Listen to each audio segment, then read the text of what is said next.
Welcome everyone to the Merced City Council Candidate Forum. My name is Nate and I am one of your moderators. I attend Merced High School. It is a pleasure and an honor to be here with you today. Good morning. My name is Elise Redden, and I'm a veteran in this community, 24 years Air Force veteran here in Merced, and I'm a leader with Faith in the Valley. I am your second moderator, and I am proud to be with you this morning and to be in partnership with the following organizations who are hosting this event: the American Civil Liberty Union, ACLU, of Northern California, Central Valley United for Power, Communities for a New California, Cultiva Valley Central, Faith in the Valley Leadership Council for Justice and Accountability, and the Youth Leadership Institute. We're really happy to be hosting this event for you today. We did want to note that we hope to host another event with District 1 candidates at a future date, so be on the lookout for that announcement soon. Today, we have 6 candidates with us who are running for City Council in Districts 3 and 5. They will have the opportunity to introduce themselves shortly. We've developed 14 questions that encompass multiple issues that affect us all, including housing, infrastructure, transportation, houselessness, policing, water, and youth voice, to name a few. The purpose of the forum is to give the community members an opportunity to hear directly from the candidates. We're so excited you joined us today. Now, for some housekeeping rules before we get started. Restroom locations. The restrooms are located outside the main door to the left. The emergency exits are on either side as well as from the back, so either side and from the back. Cell phone etiquette: please silence your cell phones to avoid disruptions. If you need to take a call, please step outside. Childcare is available. Please see Blanca if you need that. Food and beverages, light snacks, and refreshments are available at the tables to my left. To my left. Lastly, we have placed pens and index cards at the tables for any last-minute follow-up questions. Please write legibly. Now, let's review the candidate forum rules. To ensure our candidate forum is productive and respectful, we've established some ground rules. These guidelines are designed to create an environment conducive to fair and informative dialogue, allowing each candidate the opportunity to share their views effectively while maintaining a respectful and orderly forum. We expect all people, including candidates and audience members, to follow these rules throughout the event. By doing so, we can have a meaningful exchange of ideas that benefits everyone involved, particularly the voters seeking to make informed decisions. Ground rules. All candidates will receive equal time to speak based on the allocated time for each question. You will be timed. You will be asked to stop if you go over the time. You will see a green 30-second sign when you have 30 seconds left, a yellow 10-second sign when you have 10 seconds remaining, and a red stop sign when your time is up. Candidates must engage in respectful civil discourse. Do not interrupt or speak over one another. Personal attacks or derogatory language are prohibited. Candidates should strictly adhere to the topics or questions presented. Distribution of campaign materials inside the forum venue is not allowed, as this is a city-owned property. The audience is kindly asked to refrain from applause or vocal reactions during the forum. Please refrain from clapping or cheering for or against a particular candidate. These rules are designed to ensure a fair, informative, and respectful event for the candidates and the audience. Lastly, this event is being simultaneously interpreted into Spanish and Hmong, so we do ask candidates to speak slowly to give interpreters ample time to capture your statements. Candidate introductions. Each candidate has 1 minute to introduce themselves and give a brief statement about their vision for the city of Merced with an overview of their key issues. Let's start with District 3, Mike Harris. You have 1 minute. Thank you. Good morning. I am Mike Harris. I am a Air Force veteran. Thank you, sister. And I've been in the area for 23 years. I have been on the Planning Commission for the last 6 years and the Measure C/Tax Transparency Commission for the last 7 years. My vision for Merced is to take it from what it has been before, which was a town, into a city. We have almost 100,000 people now with the annexation of Merced, with the UC Merced, and we have a long way to go. We need to bring in money to fix roads and to bring in housing and to bring in infrastructure. And that's my objective in this, is to set that in motion so that we move to the next level and see everybody. Like, that's best. Good morning. My name is Cynthia Kelly, and I have lived in Merced now for 30 years. I am also the president of your local Merced SPCA. I am a former employee of the city of Merced. I am also a former employee for YART, or the Yosemite Bus. I currently work as the director of marketing for a local transit company as well. And my vision for Merced is to have safer neighborhoods and understand that we have a very diverse population here, and we need representation of that diversity on our council. Also, I am very much into youth opportunities. I am the former executive director of at-risk youth programs under the Workforce Investment Board, and I want us to invest in our youth as they're going to be the next generation that takes over leadership of the city and guides what this city looks like going forward the next 20, 30, and 40 years. Good morning. My name is Said Lara, and I am an Abby Fixer.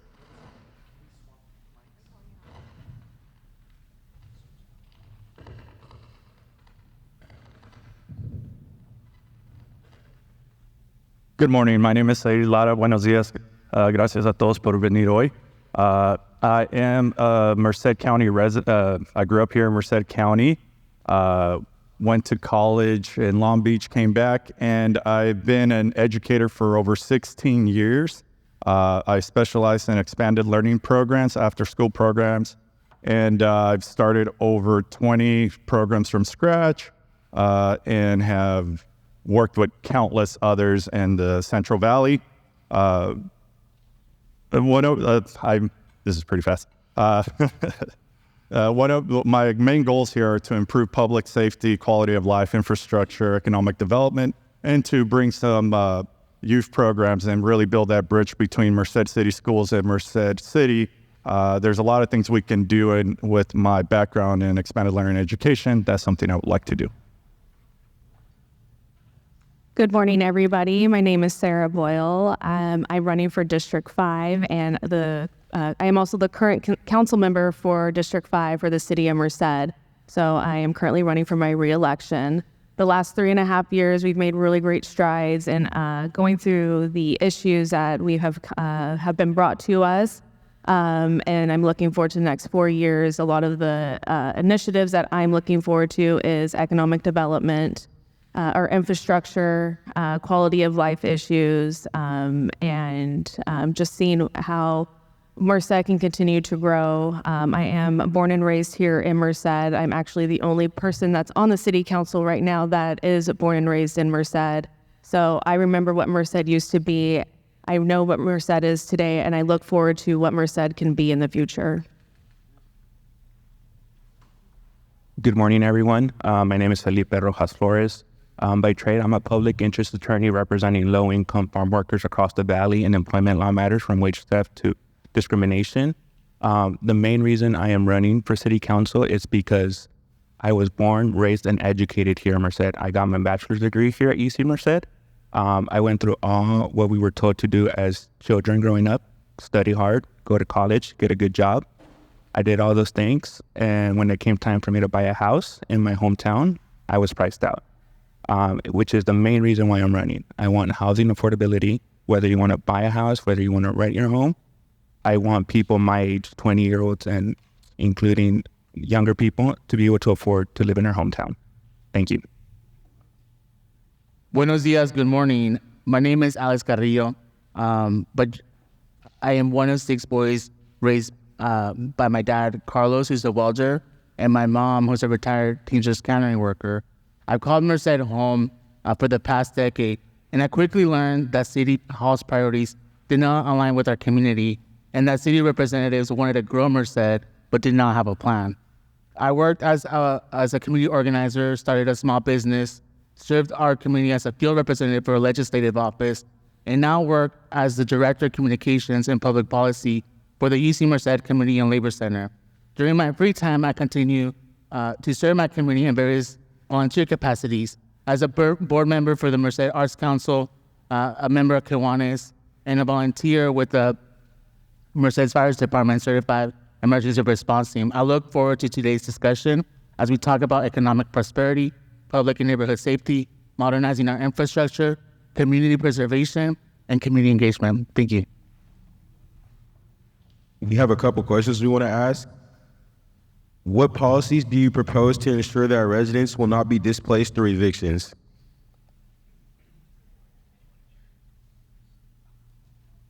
Oh, we're going to start with Felipe Rojas Flores. So in my line of work, I also represent farm worker tenants, eviction cases. So I've been in court when people are being forced out of their homes. One of the many things I think we can do as a city is enact ordinances. One specific idea is to require just cause for evictions. Just cause means that landlords need to have a good reason why they're trying to evict their tenants. It's not just because I want to raise the rent. It's not just because I don't like you anymore. You need to have a good reason. There's other protections that we can do for tenants here in the city of Merced that it's majority tenant right now. Right now, the state of California does not require landlords to provide air conditioning or cooling system if the housing or the unit does not have it already. Something we can do as a city is pass an ordinance that requires landlords to provide air conditioning and cooling systems for tenants across the city. Thank you.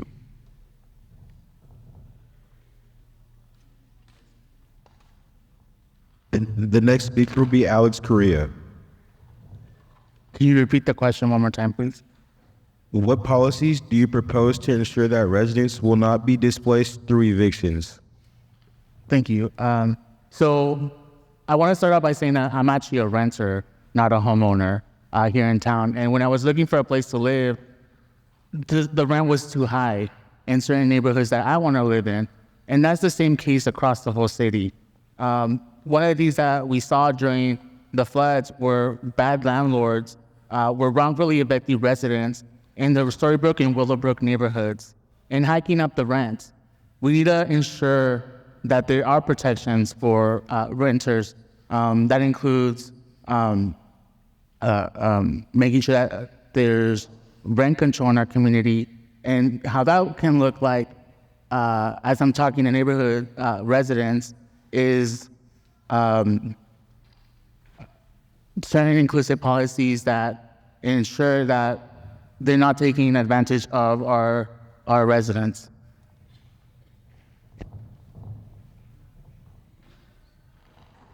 The next speaker will be Sarah Boyle. Thank you very much. So one thing I will touch on is that during the floods that happened and District 5 was impacted by the floods, our city council did host a special meeting to go over eviction protections for those that were displaced because of the flooding. This is a case-by-case scenario, and if a policy comes up to the council for discussion, I think it depends on what does that policy look like when it comes to those eviction protections. And I know there's a lot of state laws in regards to that too, so looking at that and how can we implement something better than that.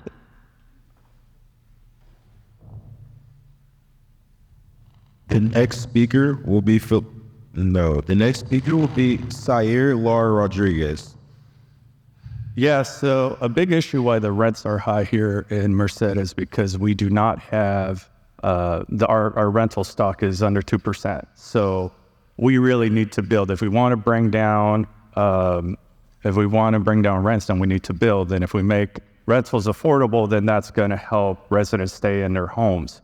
I think as a council, we can pass policy to make Merced more builder friendly so that developers can build here instead of putting all these roadblocks. And in turn, that's really going to help with the affordability because again, we're 5 years ago we were down in our housing stock, and it's 5 years later, and we're down even more. So we need to be proactive and start building, and that will help address this issue as well. Affordability helps residents stay in their homes.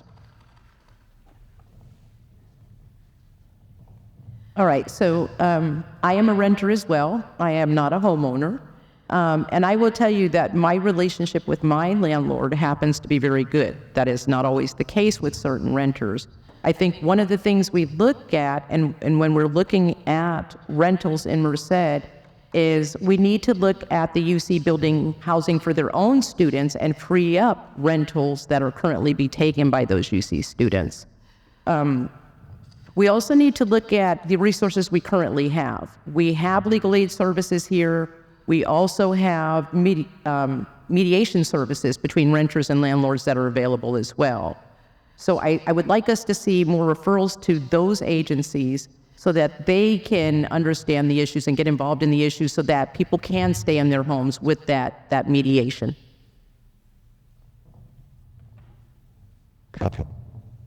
So eviction, by definition, is displacement. And displacement is just one step away from being unhoused. We have to make sure that ordinances are in place to make sure that evictions are fully justified. And if we can get assistance to avoid the eviction, financial assistance, low-cost loans, whatever it takes. The other thing I would have is transition housing. Nobody wants to go from a home to being unhoused. If there's a way to get to a lower rent facility and be in a transition housing and get assistance, then that's up to us as a city.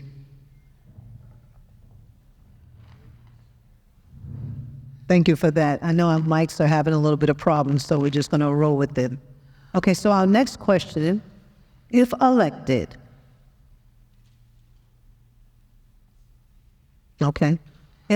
what housing policies and programs will you advance to ensure that the residents have access to quality and affordable housing, including for low-income Mercedians? This is 1 minute, and we're going to start with District 3, Sayer.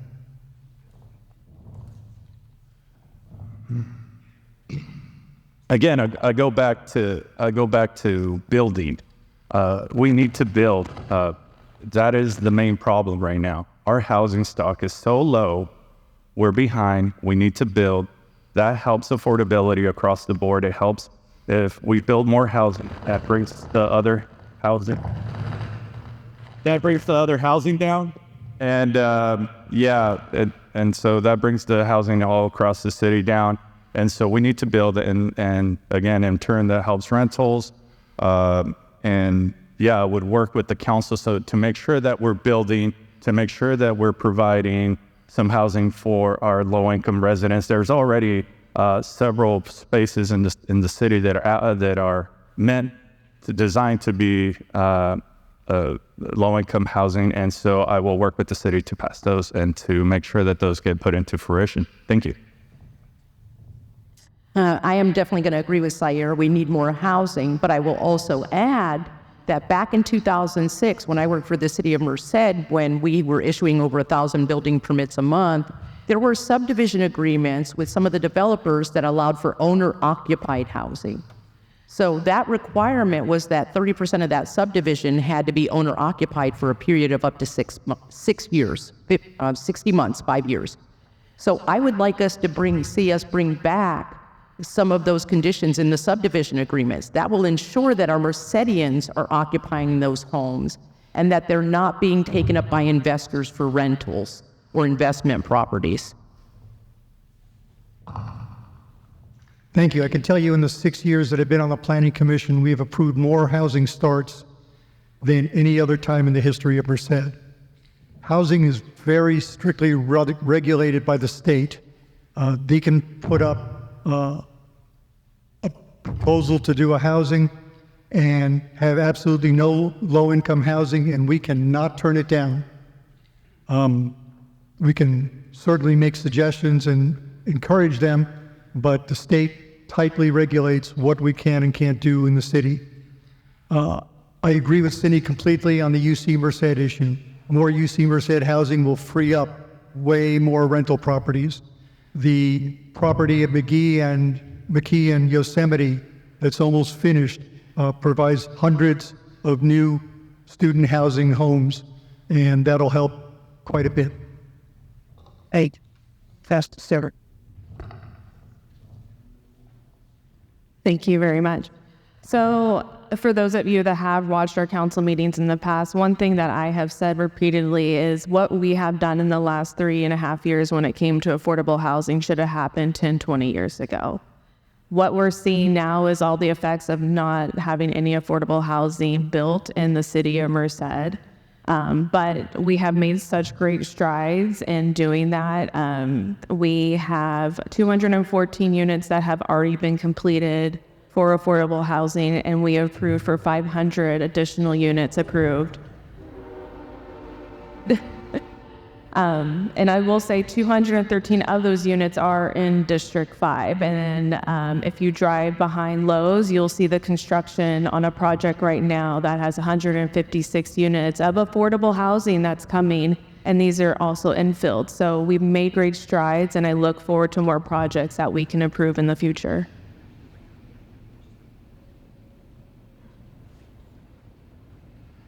So one of my main ideas to bring more affordable housing in Merced, like everybody's been mentioning, is increasing the supply. One of the ways that we can increase supply is to change zoning. An idea I had specifically for there's a lag. An idea I had for District 5 is the old Sears building. Right now in its current condition, maybe we can change the zoning and add like a floor or two of apartments above there. There's Target next door, there's grocery stores across the street, and there's bus stops that connect directly to Merced College and UC Merced.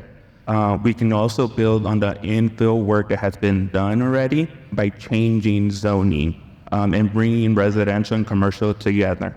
Another policy is bringing the owner-occupied housing. Give people that intend to live in the house the opportunity to buy the house before investors. If I understand the question correctly, we're talking about housing, not apartments. And that's what we're seeing a lot in the last 3.5 years, is the building of apartments. What we're lacking is an inventory of housing that's available for families. I could tell you right now, I grew up in a family of 8. We grew up in a 2-bedroom apartment. That's not adequate living for any family in our community. We need to ensure that the community also understands and knows the programs that are available to be able to access the funding that's currently available for first-time home buyers. We could build all the houses in the world, but if people don't have the means to purchase a home or understand the process, then they're just going to sit there. I think we really need to change mentalities as well, that housing, that owning a home is an option here in the city of Merced.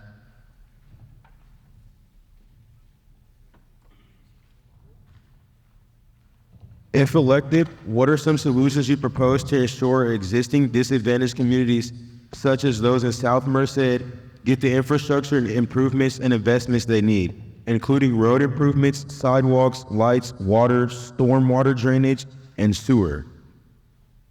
You will have 1 minute to answer this question, and the first speaker will be Sarah Boyle. Thank you. So for the disadvantaged communities, I do sit on the South Merced committee with the city of Merced, and we've had really great discussions of what are some of the improvements that we can make. Even last year, I met up with Leadership Council, and we walked around Childs Avenue and highlighted some of the areas that they see that need improvements. Lights, absolutely. Proud to say that we were funded money to put in sidewalks at Cannell and Childs, which has been lacking sidewalks for years, well, decades, to be honest. So I'm really proud that we're receiving that money. It is coming from Congressman Duarte's office, but, we advocated for that. We heard what was needed. And so these are strides that we're trying to make, but it really does come from listening to the community members, or what are some of the issues that we can help and solve. The next speaker will be Felipe Rojas Flores. So I grew up in South Merced. Grew up on 11th Street, attended Gracie Elementary. And these issues have been there my entire life. Something that we can do as a city is be proactive. We might not always have those federal funds to bring sidewalks. So what we can do? We can start saving for these infrastructure projects that we know are going to be an issue in the future. South Merced has older infrastructure. It's going to need replacing. So what are we doing today? And my goal and proposal would be to start saving money so that when sewage lines fail, we have the money to replace it. If lights go down for whatever reason, we have the money to replace it. South Merced, there's a lot of trees. We need to have the money to repair the roads that are damaged by these grown trees. The next speaker will be Alex Correa. So first of all, I know you called it disadvantaged communities. I want to make sure to call it disinvested communities. These are communities that have been historically left out of the conversation. And our city has implemented historically redlining. And so when it comes to addressing these issues now moving into the 21st century is making sure that, first of all, we hire a permanent city engineer. There's a bottleneck in projects because the council members who want to continue to contract out. This is not sustainable, and this is much more expensive for our community. We need to make sure that we build a resilient community that addresses all hazards, including climate change. When we're talking about investments in our community, high-speed rail is a good example, where we need to make sure we have a community benefits agreement. As we're creating the platform, making sure that there's funds available to really go back and invest in our communities. The next speaker will be Mike Harris.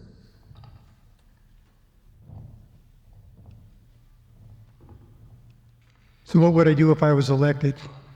We're elected by district, but we're responsible to the city, and that's an important concept. You can't be narrow-minded and just look out for what's in your district. I think we can prioritize projects if we have a committee that can look at all the needs and set priorities. And if District 2 needs sidewalks, lighting, anything more than any other place, I will support that 100%. It doesn't have to be in my district to be important. It has to be in the best needs of the city. The next speaker will be Cynthia Kelly. So for me, this is kind of a double-edged sword. I've attended council meetings now for about 30 years, and the progress in South Merced is very slow. What I sit there at a recent council meeting, because the city kind of had to pay back some money, they took away a project of sidewalks in South Merced and eliminated that project because they had to pay back funds for reports that were not filed. This caused a lot of discussion at the council. So what I would like to see is, I would like to see the city use their own pavement management system plan from 2018 and match it up with their current city infrastructure public improvement plans, because right now the two do not match. All of the new infrastructure is planned for north of Olive and not south. The next speaker will be Sair Lara Rodriguez. So I've been saying for a very long time now that downtown and District 3 and District 2 inherit the problems of the city. The most trafficked roads are in District 3, which does have a lot of affected communities.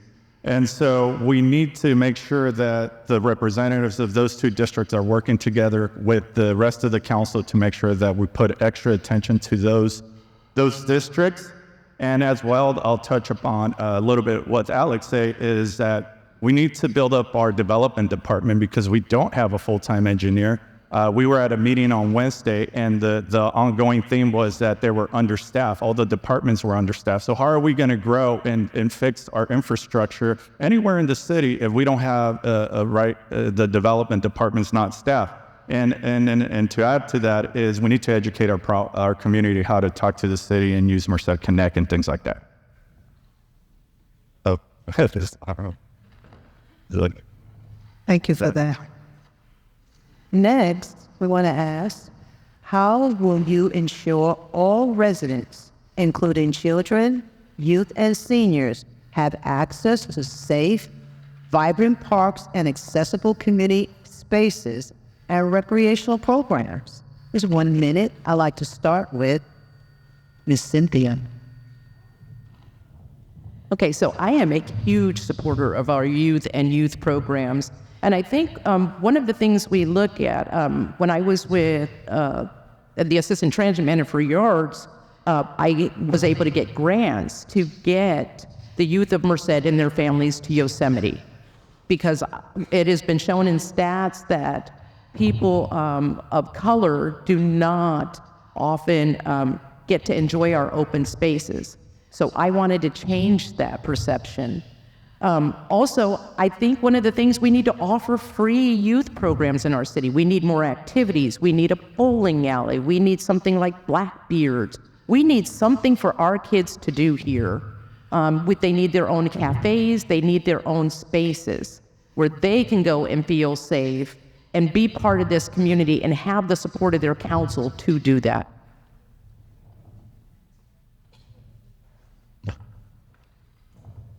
So, as I mentioned before, I have over 16 years experience in expanded learning youth programs.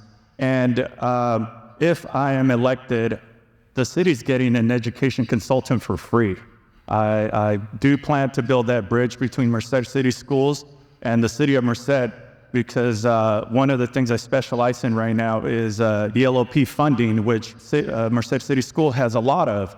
And we can build that bridge so that the funding comes from Merced City Schools, and we can run off-site programming. If anybody's interested, I can talk for this for hours, but there is a way so that the funding is there and we can build that bridge together so that we can create these youth programs. And it doesn't have to be at the site. It can be here at the Boys and Girls Club or anywhere else in one of our city facilities, like at the zoo or the Scout Hut.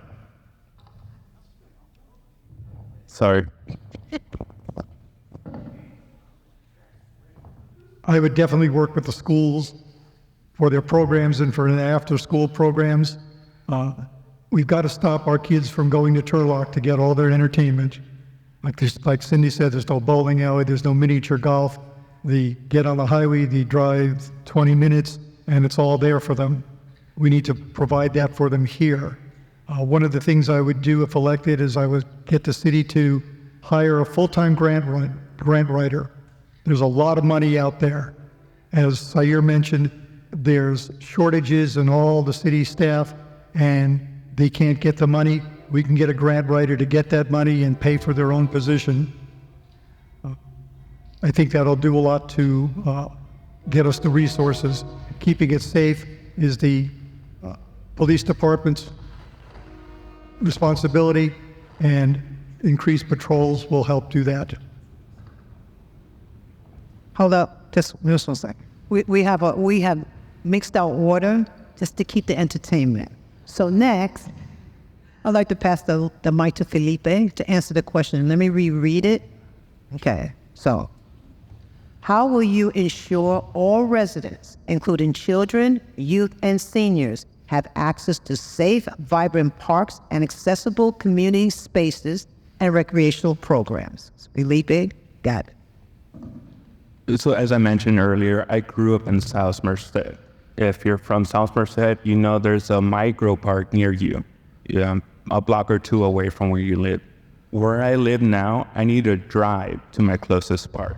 So I think bringing back micro parks across the city ensures that they're near youth, seniors, and children, right? We can't all drive the Farron's Park, as beautiful as that park is, or we can't all drive that Applegate. So having micro parks ensures that we have these green spaces for everyone in our community that's walkable, and you don't need to have your own personal vehicle. I know we say youth a lot, but what does that mean? A 15-year-old can't drive to Turlock for a bowling alley. So they need to be able to walk to have their youth spaces. So we need to be considerate about what we mean when we say youth, and I think micro parks would be the best way to address this question. Thank you. Thank you, Alex. So I have a question for everybody here. How many of you, to Ms. Kelly's question or point is, how many of you have been to Yosemite by a show of hands? How many of you have been to Bear Creek or to Farron's Park or to McNamara Park? Okay, so I asked that because it's great that, people want to go to Yosemite, and I've heard from yards that a lot of people don't take advantage of the yard system to get free access to the park. However, our local parks people don't want to go because I hear from our neighbors that there's people camping there, that there's different criminal activity happening at the parks.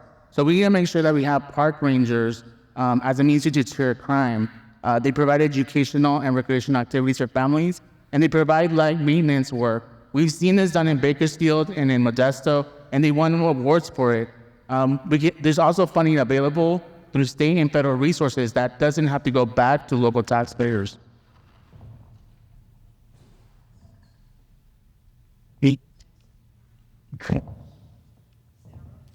Yes, thank you. So I just wrote some quick notes in regards to the question. So for youth, our council did approve for over $1 million for youth job program this last 2 years, which has been a huge success. A lot of the youth that have come to our council meetings, talk about what of an impact that's made for them.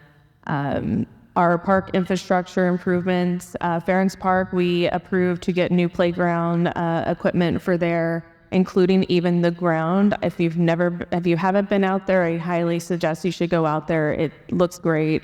I do believe that we need to have better partnerships and conversations with our school district. And then also, kind of piggybacking off of that, is we do have, we did a recent partnership with Parks and Recs and Merced School City District, and what does that look like for the future? And then also continue support programs that our department does and with our community partners.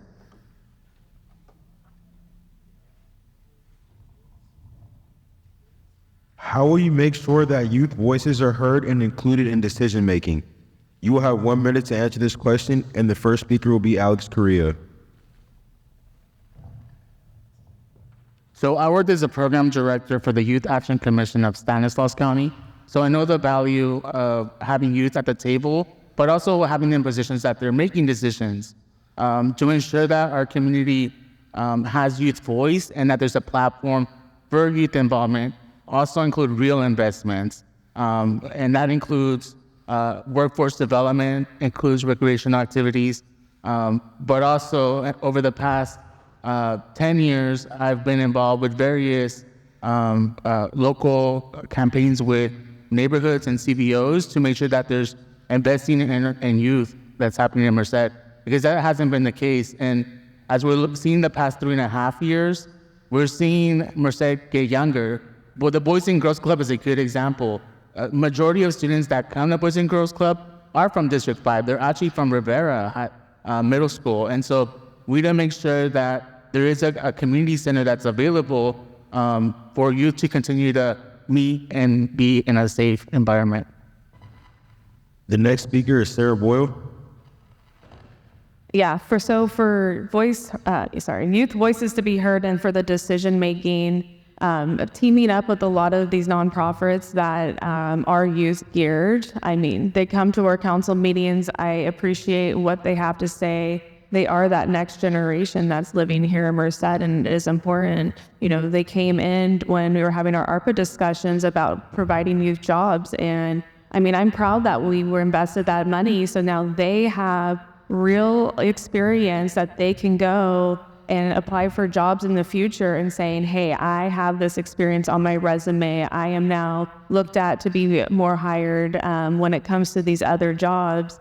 And to me, that's important. I mean, I'm from Merced. I had a great childhood here, but I also worked here starting at 15. And because where I started, I had that experience. So that to me is a great program that we have implemented in the city of Merced.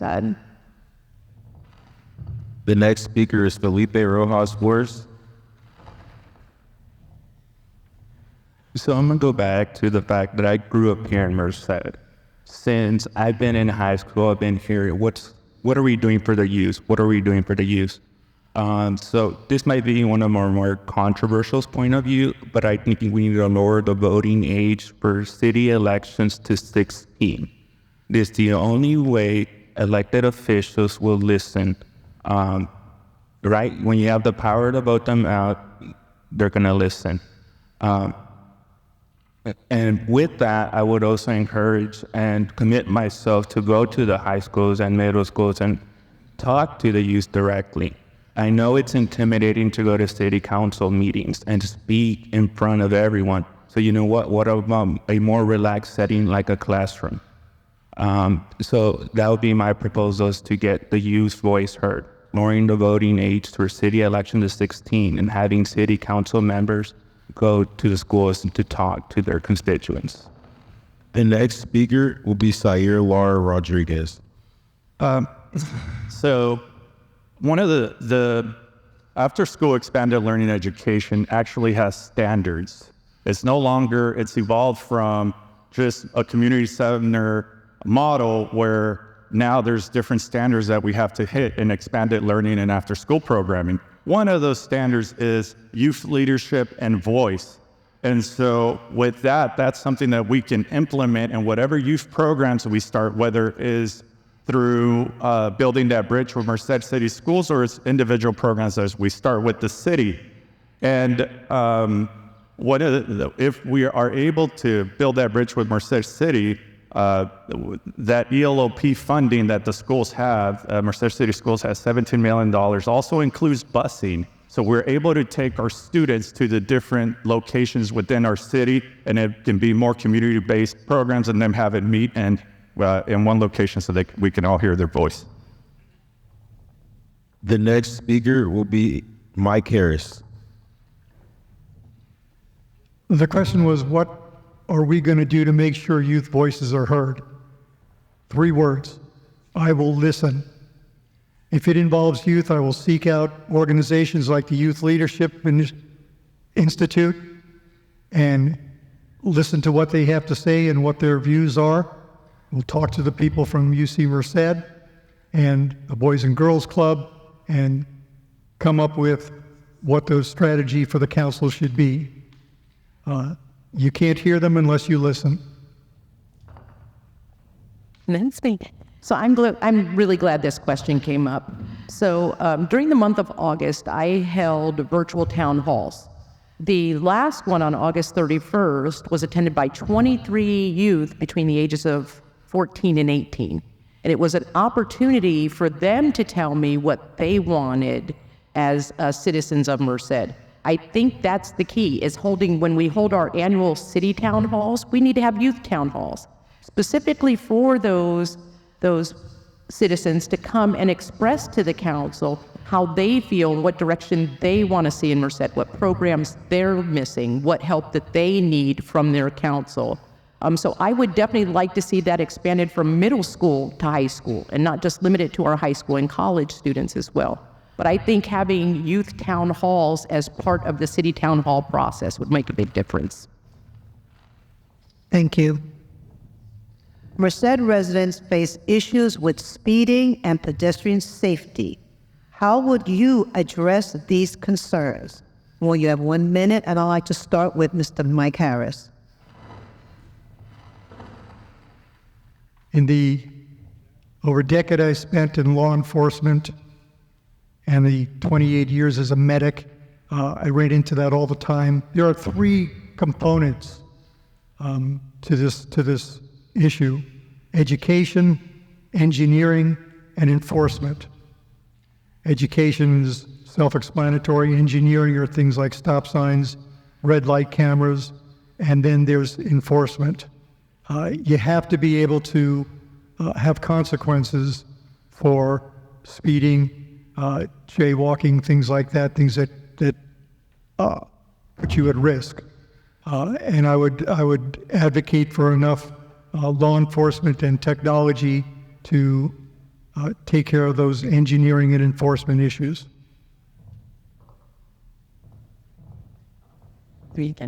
Okay, so I can tell you when I've been out canvassing the neighborhoods that there are two areas of major concern here in Merced. One is our street and the other is East 21st at Glen Avenue. There have been multiple fatalities at both of those locations, and there is also constant speeding and accidents at those locations. And so I'm gonna mirror what Mike said. It's all about traffic calming. It's all about enforcement. So getting the red light cameras out there, putting up additional stop signs at locations to encourage people to slow down. Also, another thing is getting people out of their cars, creating more walkable communities and areas to where people don't have to be in vehicles, where they can get out of their cars, they can walk. We won't have as much traffic on the roads. But it's definitely a problem right now, and we are all looking at a way to address it.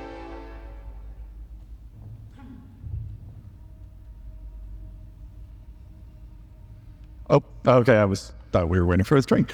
So, as talking to the community, it seems that traffic issues have overtaken homelessness as one of the top priorities for our community, and I also agree that education is we got to educate our residents how to work with traffic commission. If they need a stop sign, if they would like a light, it's not as simple as like, we need a stop sign here.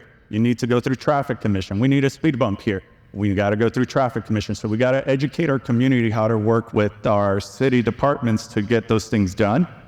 We need to do calming measures. Like I was at 21st and Glen talking to the neighbors on the corner right there. And then I put up a sign. And as we were talking, there was almost an accident. That is one of the most dangerous intersections in the city. And I instructed the residents on that corner house on how to talk to traffic commission and enforcement. Enforcement is huge. We need to build up our traffic department.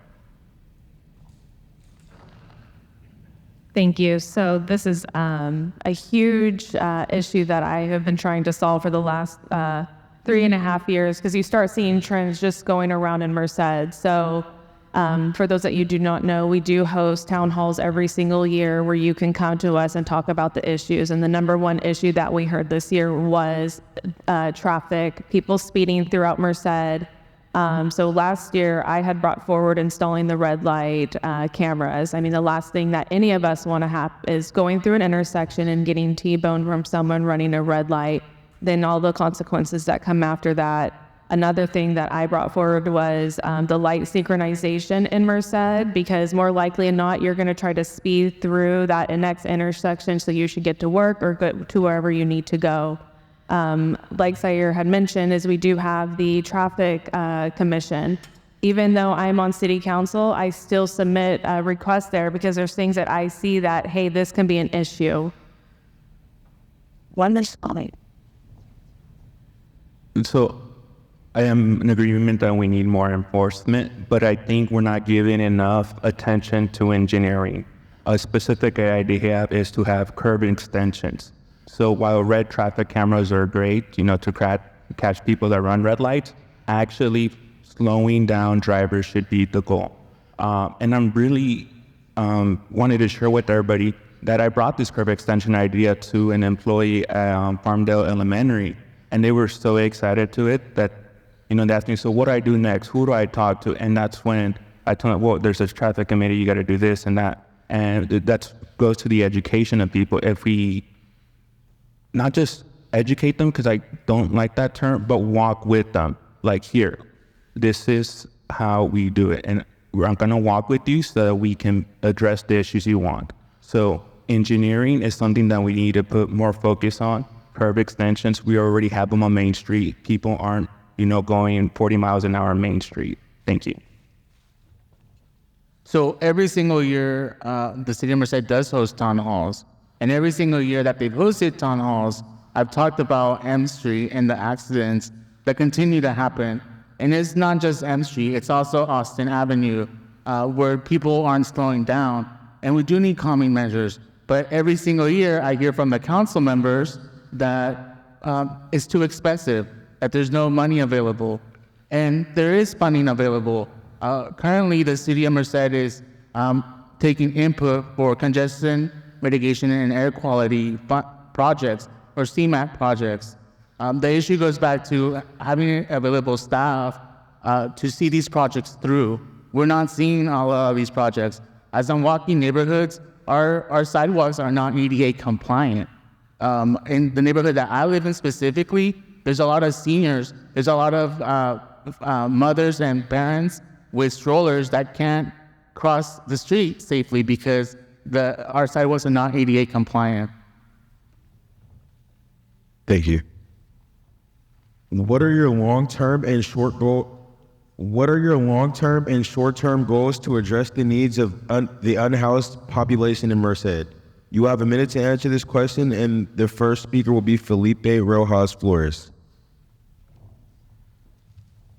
So when I look, I have to address this issue of people dealing with homelessness. We cannot try a one solution fits all.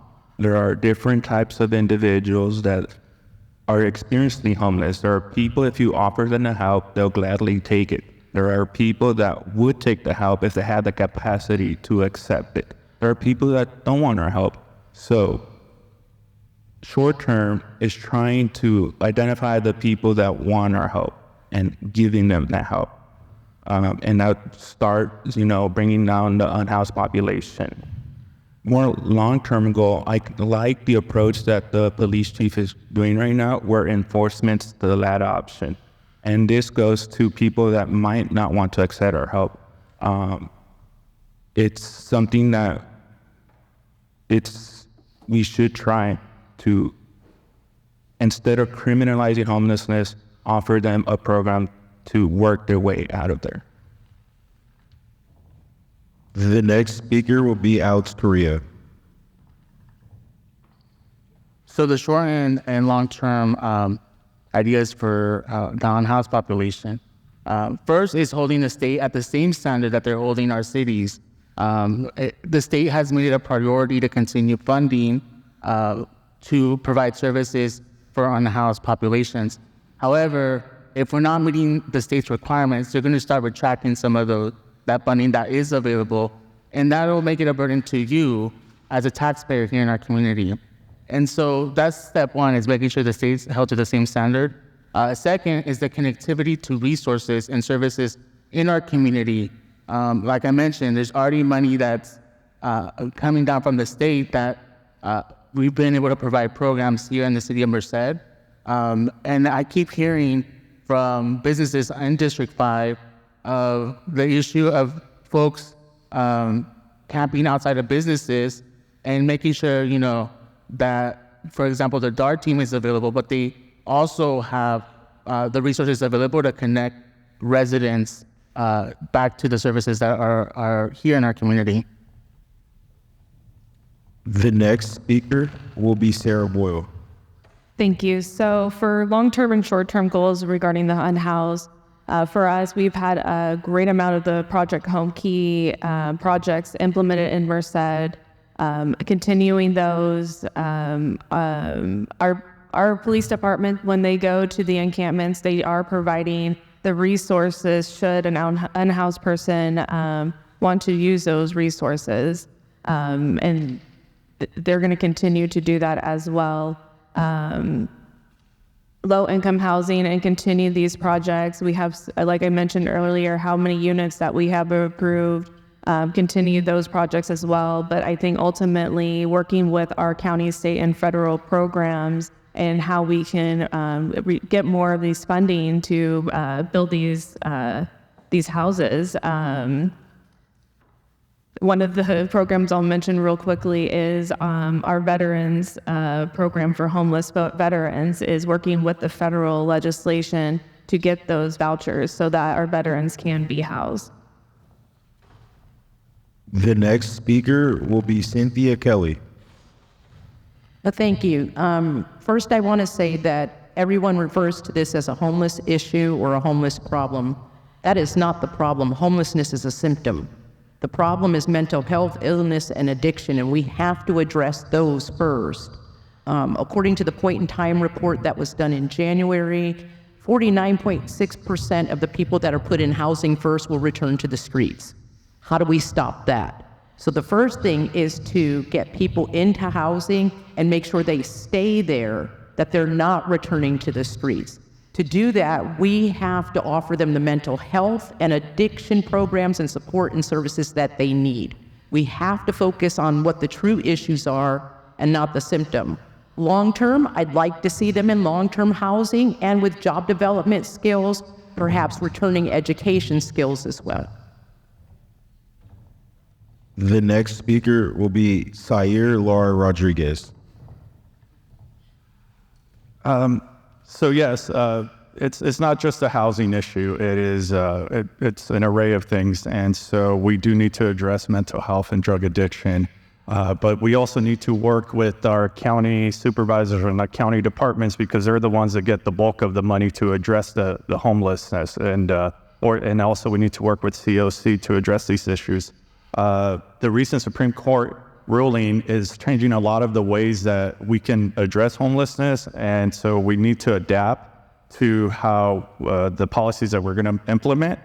The governor just threatened to withhold state funding if we don't take action in clearing up encampments. So we have to follow state policy right now. We're really we really got to follow what they're saying. We need to build housing. We need to connect them to resources. And we also need enforcement because a lot of the time when I live in front of Applegate and they will go out there, offer resources, and out of 20, one would take it. So things are getting better. The next speaker will be Mike Harris. At the risk of being repetitive, it is not a housing issue, has been said. Mental health, jobs, services. Mental health, there's $0 in the city for mental health because it's a county function. We need to partner more with the county and make those services available. The county of Santa Barbara for decades has had paramedics trained as mental health technicians, and when they go out, they can provide mental health evaluations and services. There are going to be outliers that will not accept any services, and as Sayer mentioned, enforcement for that is necessary to keep them within the law and outside of businesses that are trying to do their job. Veterans are entitled to services, but they have to have fixed addresses, and we can certainly help them with that. That's within the purview of the city.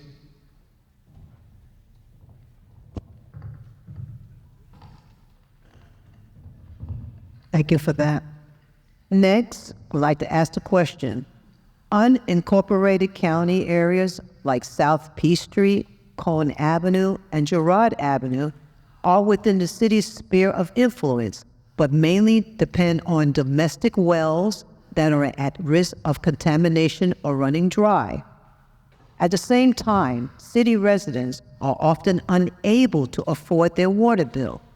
If elected, what actions will you take to ensure that residents within the city's sphere of influence and within the city limits have access to safe and affordable drinking water? We have 1 minute to answer. I'd like to start with District 3, Sayer. So I believe during COVID, the city implemented a program to help people that were having issues paying their water bills. And so we need to find ways. I know PG&E offers certain programs for people who have medical issues that need to run their electric bill, the electricity for like a CPAP machine or something. So we need to do things like that to help those residents that might need extra services or additional help to pay for their utilities. And so that is one thing that we can explore as a city. Next, Mr. Harris. Thank you. The unincorporated county areas, including the county islands, can be very different. Some have city water and sewer right now. Some are on wells and drainage and things. We need to be able to help those places that are not on city services get on to city services. We can fund that. We can, again, if we have a grant writer, there's money out there. Sawyer mentioned PG&E, that's some of the money. There's other money from the state. Everybody should be entitled to safe drinking water. And engineering that is part of the city's responsibility. And the affordability should be on the burden of the city to make sure that we provide that to everybody. Okay, so I'm going to speak from experience from working at the city. Back in 2006, there were loan programs available from the city for people who wanted to tie into city sewer and water that were unincorporated areas within the county. It made it affordable for them to do those tie-ins, which can be very cost prohibitive over time, over a period of 15 or 20 years. I'd like to see those programs brought back. Also, because we know that it's next to impossible to get a permit to dig a new well in the state of California, we have to have something in place that we're not charging $100,000 to have access to clean water and a sewer line when there's already an existing main that could be just blocks away. So again, I'd like to see those loan programs come back. I'd like to see the city offer those again to people in those unincorporated areas so that they have access to fresh, clean water and sewer. Thank you. Okay, next we're going to move to District 5. I'm going to start with Alex.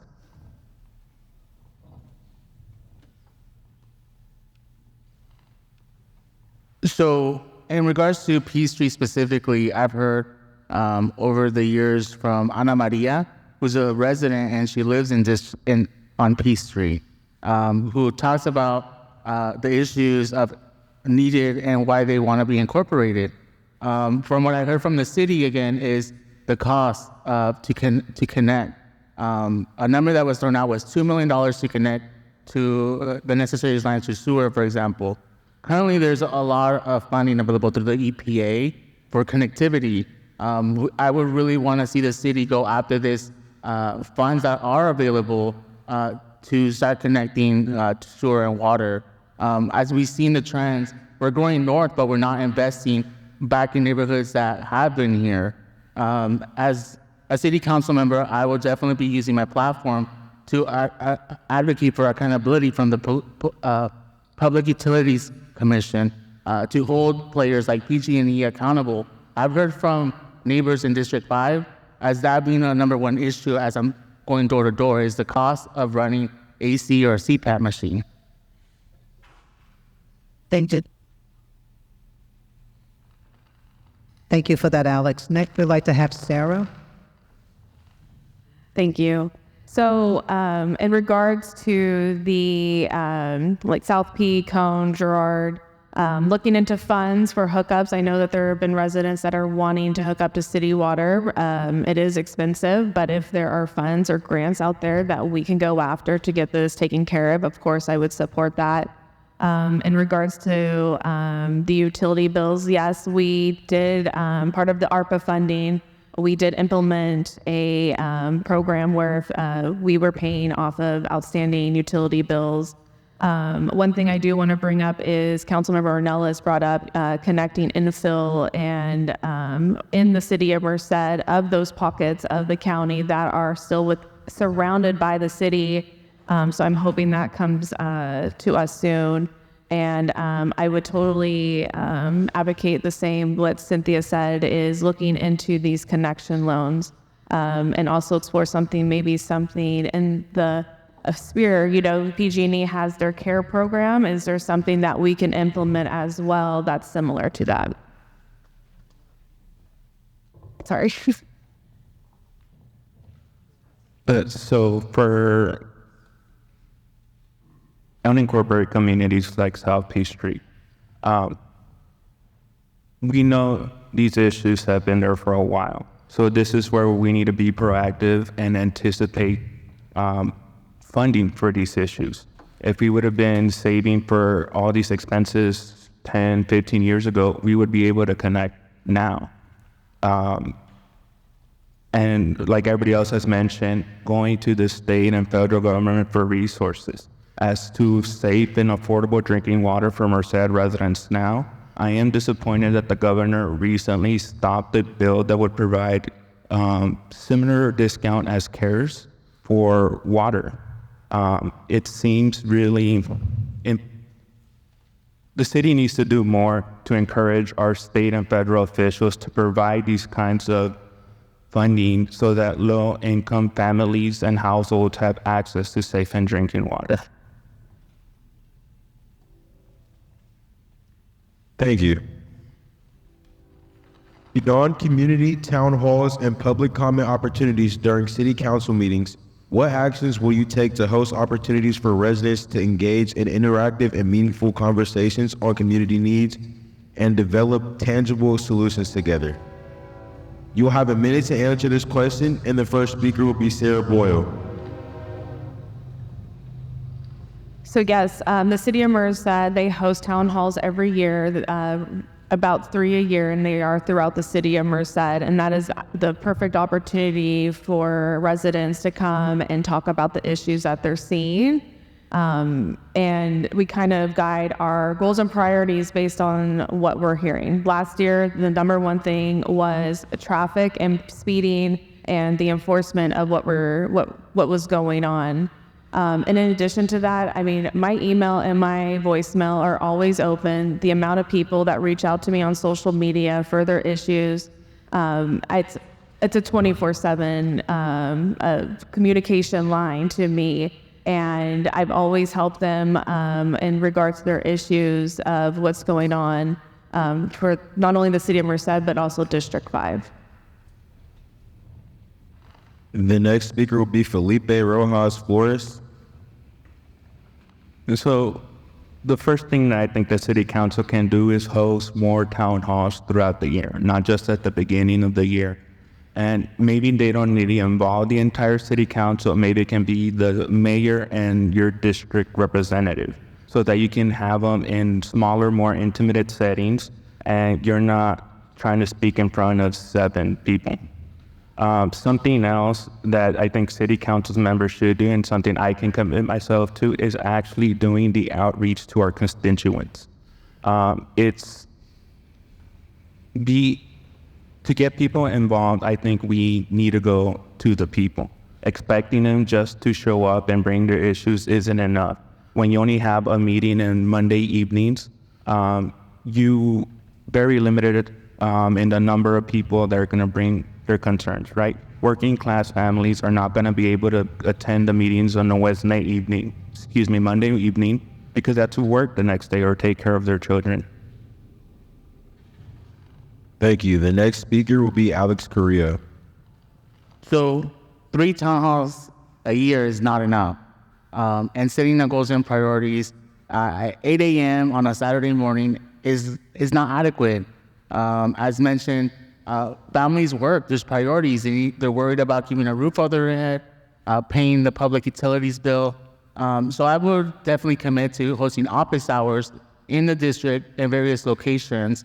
And not everybody's comfortable with public speaking or coming to City Hall or know the process. I would also want to open up the calls back to City Hall. We saw that during the pandemic. It works and it's effective to get engagement from the community. I don't understand how the city can conduct business and say that they're representing people when they're not listening to people. The other thing I want to see come back is the state of the city. We used to do those. On top of that, I also want to hear the state of the youth. I want to make sure that we hear from our youth and provide an opportunity and a platform to hear our young people are doing.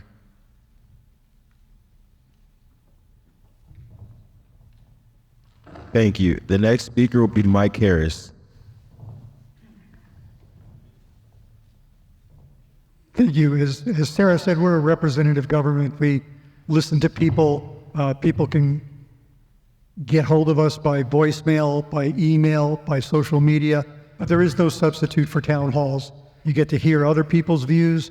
You get to hear other residents telling their stories, and more town halls is really important. And we can do virtual town halls also. You can combine physical town halls and virtual town halls, but I think there really is no substitute for getting everybody in one place and being able to hear the different points of view from your neighbors and your friends. And I would also advocate they don't have to be the entire city council. They can be the mayor and the affected district, but be open to everybody. Our next speaker will be Cynthia Kelly. Okay, so as I said in August, as a candidate, I actually hosted 4 virtual town halls, which were fairly well attended, and it gave me an idea of what the issues are for people in District 3. I also have an email chain of about 275 people, so every 2 weeks after a city council meeting, I will send out an email to those people in District 3 that are subscribed to that email chain and let them know what happened at the city council level. And it would be my intention to have district-specific town halls if I'm elected. I want to have at least 4 a year in the Central District, specifically for District 3 residents. So that way I know what you would need from me as a representative of District 3. Thank you. The next speaker will be Sair. So I just pulled out my phone to see how many meetings I've attended in the last couple weeks. This week alone, there was 2 meetings where the city hosted was reaching out, for example, the one-way traffic direction on Main Street. I think the city's doing a better job at hosting these town hall forums. It doesn't necessarily just have to be the city council members and the mayor. There's been the Merced Police Department meetings these past couple of weeks, and those have been amazing. It was very well attended last week.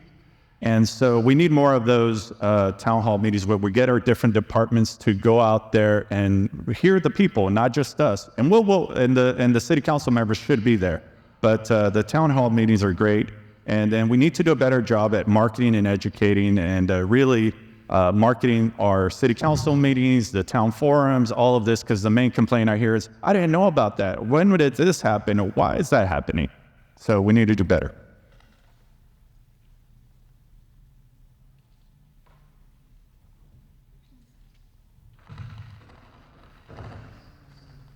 Thank you for all of that, and thank you for everybody's flexibility, and thank you for all of your answers that you're giving, because I think that you're really providing the people with things to think about. So our next question, the police often respond to calls regarding people that are unhoused, which we talked about, struggling with substance abuse and in mental health crisis. What alternatives would you propose to respond to these calls? You have 1 minute. We're going to start with District 3 and Cynthia Kelly. Okay, so I know for a fact that the police also has a social worker available to them when they go on calls like this. I think that because you don't know what type of call you're going to, and I'm not just talking about somebody who's sleeping outside, I'm talking about somebody who might be in the middle of a mental health crisis, you're always going to need to send a police officer, but definitely getting a social worker, also having a paramedic because you don't know if they have health issues on top of that. So I'd like to see that happen, engaging our paramedic staff, making sure that when these calls come in regarding unhoused people, that there is also a social worker available to go out on these police calls.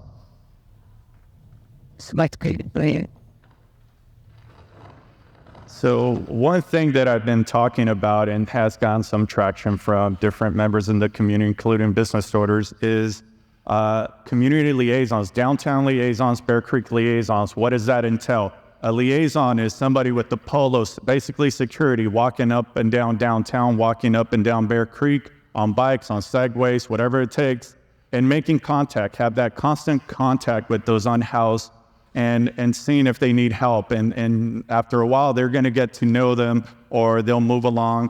So that is that's one way of limiting that interaction with police. But in order, if somebody's having a crisis and the social workers expanding those programs, we also need to build our police department with unsworn officers that can help address some of these calls instead of having an armed sworn officer answer these calls.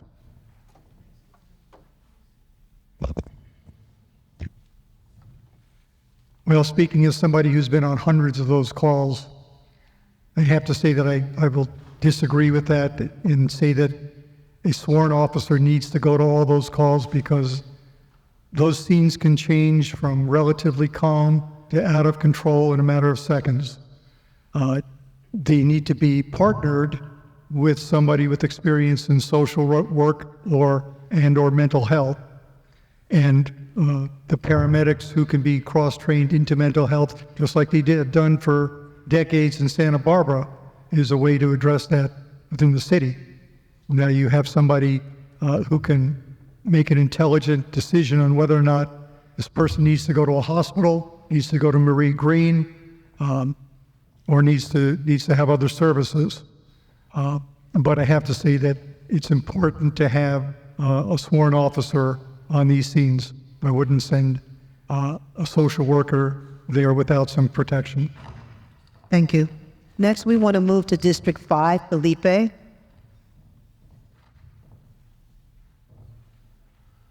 So I would say that I agree that we need more social workers. The reality is that police officers are not social workers. That's not what their training is. So having a social worker that knows how to deal with these situations, like people struggling with substance abuse or having mental health issues, and knowing how to de-escalate these situations where we are able to help that individual going through a mental health episode or anything else. So what I would want to see is more social workers that are with the uniform officers, because as was said, sometimes these situations do go above the training of a social worker, and we would need any kind of support that they need in those situations. Thanks. Next, we'd like to hear from Alex.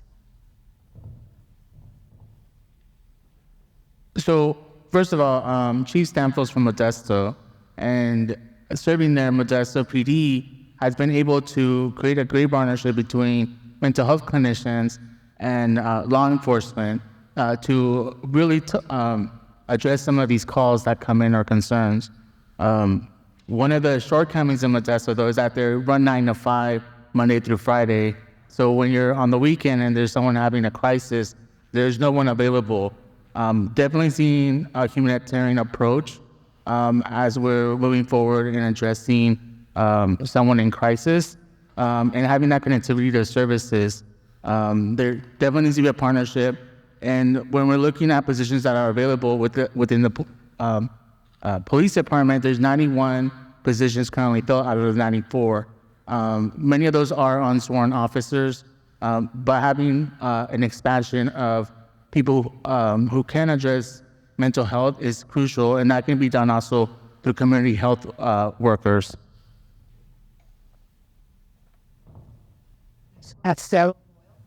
Thank you. So when police do respond to the unhoused, they are bringing resources with them when it comes to mental health or drug issues. Bringing the social worker, that is a great initiative as well, because they're the ones that can administer what's really going on and how can we help this individual. What is it that they actually need?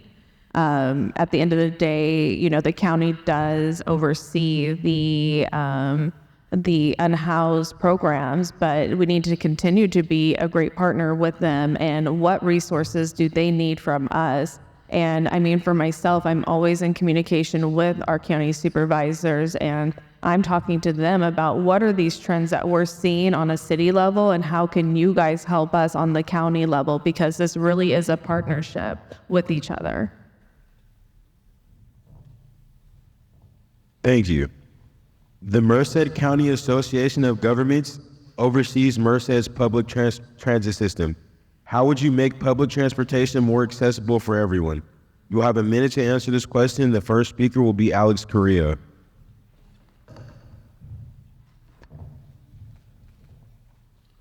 So definitely looking at these partnerships and strengthening partnerships, increasing safe and walkable neighborhoods can definitely address some of the transportation needs in our community. What it really comes back down to, though, is community input on what these needs are. As the association is reading and as I was reading all the unmet needs over the years, the last one that was posted said, there's no needs. And we clearly see that there is as people are trying to connect to the different bus lines and making sure that they're running in hours or in that there's a really good time schedule for people to be able to make their destination on time. It takes, 30 minutes to get from one edge of town to the next. I live right behind Rivera, and when I'm trying to go down to Rancho, for example, it takes about 30 minutes. So I have to plan it out and make sure that this connectivity is available. Thank you. The next speaker will be Sarah Boyle. Thank you. So MCAG, I'm a huge supporter of them. If you had the mayor here right now, he'll tell you how many times he's ridden the bus. But one thing that I am proud that they do is they offer these programs, like especially during the summer, they allow people to ride for free. So they're looking at some of those initiatives of how can we get more people to utilize our buses to get around town. I know that they had programs for veterans, and they're also the ones who oversee YART, so that people in Merced can go to Yosemite and enjoy our own national park in our backyard. I mean, our whole tagline for Merced is the gateway to Yosemite. So, I mean, in conversations with them, of course, I'm going to let them know, hey, these are some of the issues that we're hearing, and we need to look into it. And I feel that we have a great partnership with MCAG. If I had it my way, would I have them bring in a trolley that brought UC Merced students directly to downtown Merced, and it had it running for, Thursday to Sunday. So there's conversations that are going on, and I'm glad to have that partnership with them. Thank you. The next speaker will be Felipe Rojas Flores. So during my time at UC Merced, I would take the bus to campus. And I live out here by the airport. And like Alex said, it took me maybe 40 minutes to go literally corner to corner in Merced. So I'm a fan of the bus. I think it's affordable and it's reliable. The issue I see that it's not convenient. When I can drive to campus in about 15 minutes instead of 40 minutes on the bus, I'm a drive. So making public transit more convenient for everyone, I think is the best way to make it accessible for everyone. The trolley idea that Councilmember Boyle mentioned, it's something that's already been done in Fresno, that connects Fresno State to the Tower District. We can do that here, but I wouldn't focus it just on UC students, but the community as a whole. If we need to go to a grocery store because we're not near one, I want to be able to go to the grocery store when it's convenient for me. So it's already reliable, it's affordable, we just need to make it convenient. Thank you. The next speaker will be Saira Laura Rodriguez. So I'll be honest, I haven't ridden the bus in Merced in a very, very long time, but I personally love public transportation. Whenever I get to a city where I don't have to drive, I love it. I just rather do it. New York, San Francisco, I'll take the Muni all day. And so we need to improve that. We need to get that mentality that we have some good lines here in Merced, but like some of the council members have said, some of the candidates have said, is that it does take a while to get to UC Merced. So we have to improve.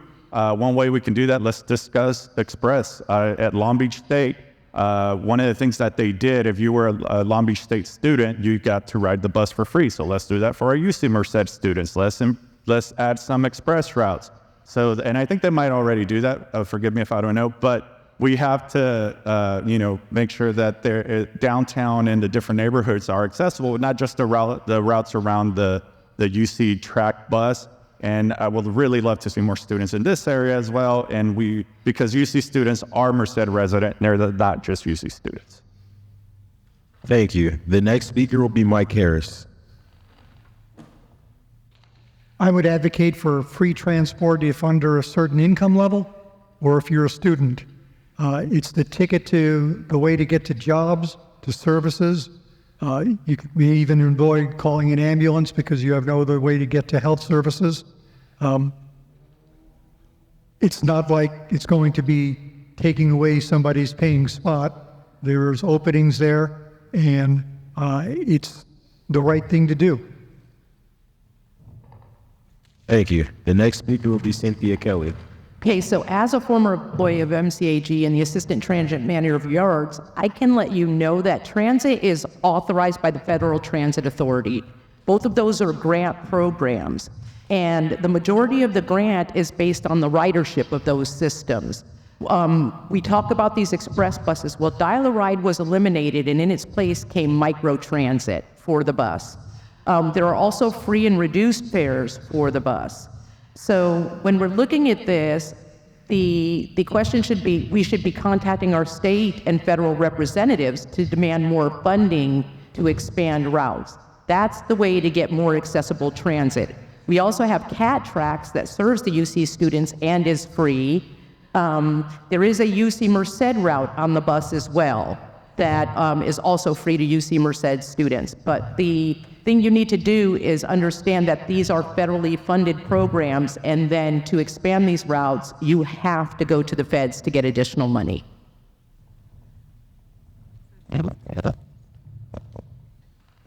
Thank you. Okay. Thank you for that. Next, we'd like to ask, how will you actively work to promote cultural diversity, inclusivity, and representation within local government and city events? You have 1 minute, and I'd like to start off with District 3, Mr. Mike Harris. True. How will you actively work to promote cultural diversity, inclusivity, and representation within local government and city events?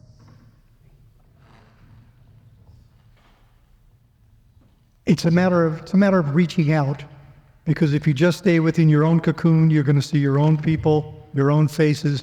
You have to make the effort to reach out. Things like the Mercado, I love that. You know, we have such diversity there and such exposure. More events like that, more events that the city can sponsor like that. We have to encourage people to want to be inclusive. It's got to be a welcoming atmosphere for them, so they don't feel like they're breaking into some place, but they're welcome, and that their views and their opinions are valued. So it's really up to us to make that effort and go out and prioritize inclusivity. Thank you. I think we need to look at where we are with our local leadership. We currently have two major populations that are unrepresented at the city council level. That is Indian Americans and African Americans. So we need to look at when we're voting, who we are voting for, how do they represent us? I can tell you that was privileged to go out to the Sikh temple and speak to them, and I was also privileged to talk to several black churches here in Merced. And they do not feel that they have a connection to the city council because there's no one on the council who understands the challenges and the issues that are in their communities. So we need to start looking at being diverse in our local leadership, and then we can project that out into the community. So yes, Merced is very diverse. We all know this, and that's one of the great things about our city. And so tonight, by the way, there's a Hispanic Heritage Block Party at the Tioga, so let's make sure to go to that. And so working with these different organizations, the different businesses, the Merced Hispanic Chamber of Commerce, which I am a member of, does the Mercado. And so they do these Mercados every other month up until November, and these are great events. So the city can work on doing some of those events to bring that, to really promote the cultures.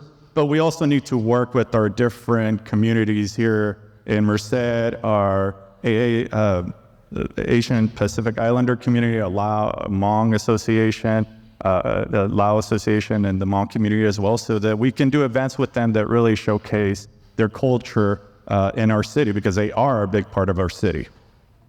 Yes, no. Thank you so much for that. We're going to move to District 5, Ms. Sarah Boyle.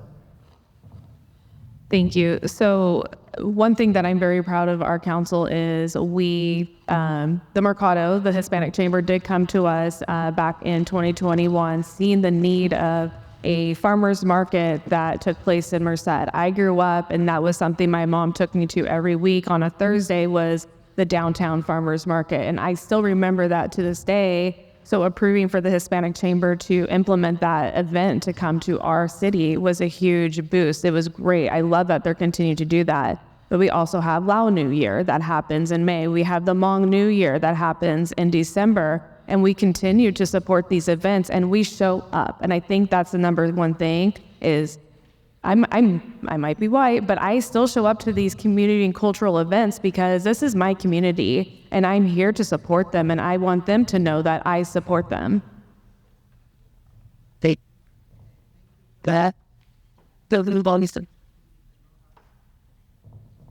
So as to the first part of the question, has to we increase cultural diversity, inclusion, and representation at the local government level? And something that's important to me is language access. Right now we have Spanish and Hmong interpreters, but people speak more languages than Spanish, English, and Hmong. There's a growing population here in Merced of indigenous people from Latin America that speak languages like Mixteco. So having local government provide interpreters on documents in their language that they speak or read would be the first step in ensuring that they have access to their elected officials, local governments, and all the agencies that they depend on. As for events, I think I agree with everybody where having these events like the Mercado, Hmong New Year, and having our representatives be there is the best way to ensure that we know what's going on in our community, that we're connected with the community. In essence, I think city council members are outreach workers for the city. They're the first contact of these communities, and we should be comfortable in being in these spaces to welcome others. So first of all, I would make sure public funds stay in Merced, that these funds are being used as investments to the community, not to city council members to attend like leadership programs. I really want to ask the community, what would you do with $10,000 to $20,000 in providing events and cultural diversity in our community? There's a shortcoming with the lack of a tourism board. In 2018, I got a call, a firm in LA wanted to shoot a commercial here in our community. And they called me because he said, you don't have a tourism board. And usually we work with them to pull out permits. The same thing with yards. They said the majority of people who come out are actually from out of town, which is a good thing, but also a bad thing, because they also mentioned we work with the Madera Tourism Board, where we're Stanislaus County. Merced does not have one. Also, I want to see transparency in City Hall and opening up City Hall through a program that community understands how departments operate and budgets are formed. We saw the City of Fresno did that just recently, and we could do that right here in Merced, but it goes back to transparency and the funding to stay here in our community. Thank you. According to the Bureau of Labor Statistics, the unemployment rate in the city of Merced is about 10%. How will you create economic opportunities that provide sustainable wages for all residents and allow them to achieve upward mobility? You will have a minute to answer this question, and the first speaker will be Felipe Rojas Flores. So I think the best way to create economic development is to support the businesses that are started here locally, as opposed to trying to get big business to come into town. And the reason I would prioritize local businesses first, because they're the first ones that are going to stay here, right? We just saw the Save Mart warehouse close. Save Mart's owned by a private equity firm out of Canada. I don't think they have an interest in Merced. Local business leaders do. Local businesses do. So I think in ensuring that the city is there to help any city residents to start their own business, develop their own business, grow their business is the best way to ensure jobs are created and jobs that are sustainable and are going to be here in Merced for generations. Another thing that we can do is also encourage more unionized workforces. I'm a union member myself, and I big supporter of workers' right to collectively organize. Thank you. The next speaker will be Alex Correa. So first of all, we need a robust economic development department that provides a community-centered approach and attracts high-road economic employment to our city. What that means is we also need to attract large industry that provides good-paying jobs and is conscious about the environmental impacts of our community. With these good-paying jobs, also providing a platform and removing red tape and ensuring a smooth process to do business with the city. I started a small business here in the city of Merced, and I'll tell you right now, they had me running around between the county, the city, and different departments just to pull the permits necessary and have the appropriate licensing. So that investment also goes back to startups and pop-ups through our community. There's a lot of pop-ups that come out in our city in the evening, like taco stands, and they provide a lot of concerns. There's no worker safety, ensuring that people are getting paid their fair wages as they're working, making tacos in the evening. Thank you. The next speaker will be Sarah Boyle. Thank you. So yes, unemployment rates, if you've looked at it, it has increased since the last month, and it is a concern of mine. And how are we going to address that? So I've always been a support of local owned businesses. I've worked for a handful of locally owned businesses, and I've enjoyed every moment of it, and they really are the root of our community. Another thing is I'm sitting on currently the Economic Development Committee with the City of Merced, and we're in discussions of what does economic development look like. And it's not just like we're going to bring in some, warehouse to come in, but it's like, what are the skills that we currently have here that you can easily come in and hire people locally?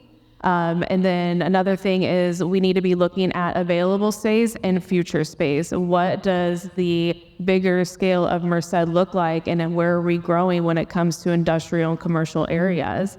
And then, the look for the space for the potential employers and where they can make their footprint here in Merced. Thank you. The next speaker will be Cynthia Kelly. Thank you. I actually own a small business myself, and I can tell you the process to open a small business in Merced can be somewhat challenging. We need to make that easier so that we are seeing more small businesses open up, more opportunities for entrepreneurship. Also, knowing that we have a 10% unemployment rate, we need to be out there retraining our workforce. We have a huge ag and tech presence here in Merced. So we need to be focusing our workforce training on those industries where jobs are currently available and good paying jobs that are currently available in those industries.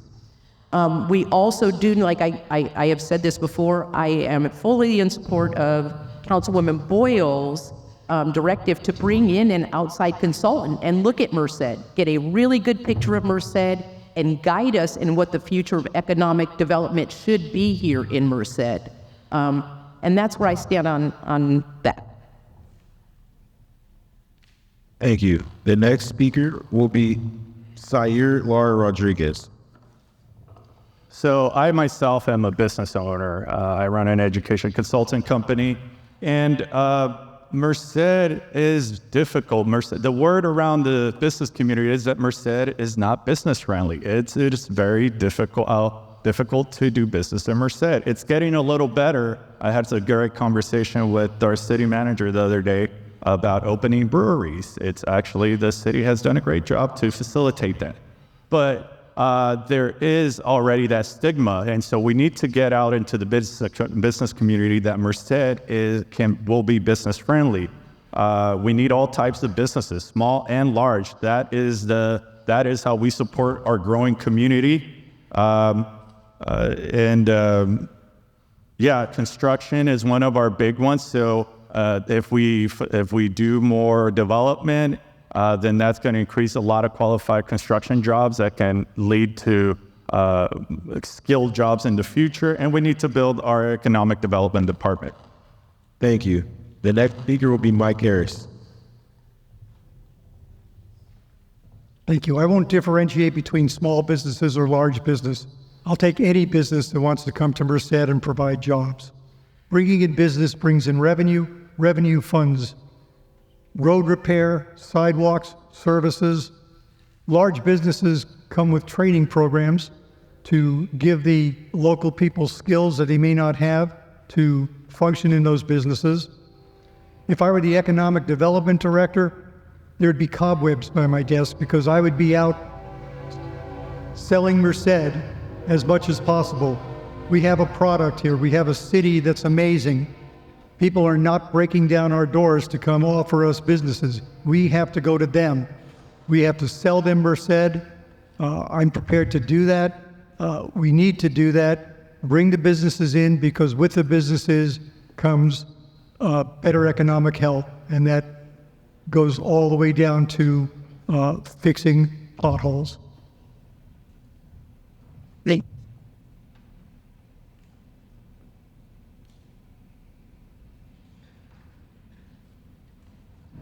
I'm having a love-hate relationship with this microphone, and I just like to say this is our last question that we'll be asking. I want to thank everybody who is here for your attention, and thank you so much for your flexibility. And we're going to go to this last question. Okay, so I'm going to get real formal now. The city of Merced has a total budget of over $400 million. What is your assessment of the city's fiscal position, and what are your priorities as it relates to the city budget? You'll have 1 minute. I'm going to start with District 3, Mr. Sayer Lara Rodriguez. So as we know, this budget is not enough to address all the issues that we have in our community. It sounds like a lot, but it's really not. So how do we get more money? We need to build more, get property taxes. We need to find better ways of economic development for businesses. And so, so we need to, because this fund is not enough, so we need to make sure that we're able to support a lot of the things that we talked about, because it sounds great, but how are we going to pay for a lot of the things we talked about today? Our police chief has done a great job at looking at outside sources, looking at state funding, at grants, different things like that. All of that, those are things that we can do to help fund some of the things that we talked about today, because we're not building right now a lot. Yes, there's a lot of projects coming, but when those houses are sold, that's when we're going to start generating some of that property tax income coming in. Okay, thank you. Next, we'd like to hear from Mr. Mike Harris. Thank you. There's plenty of money in the budget, said no one ever.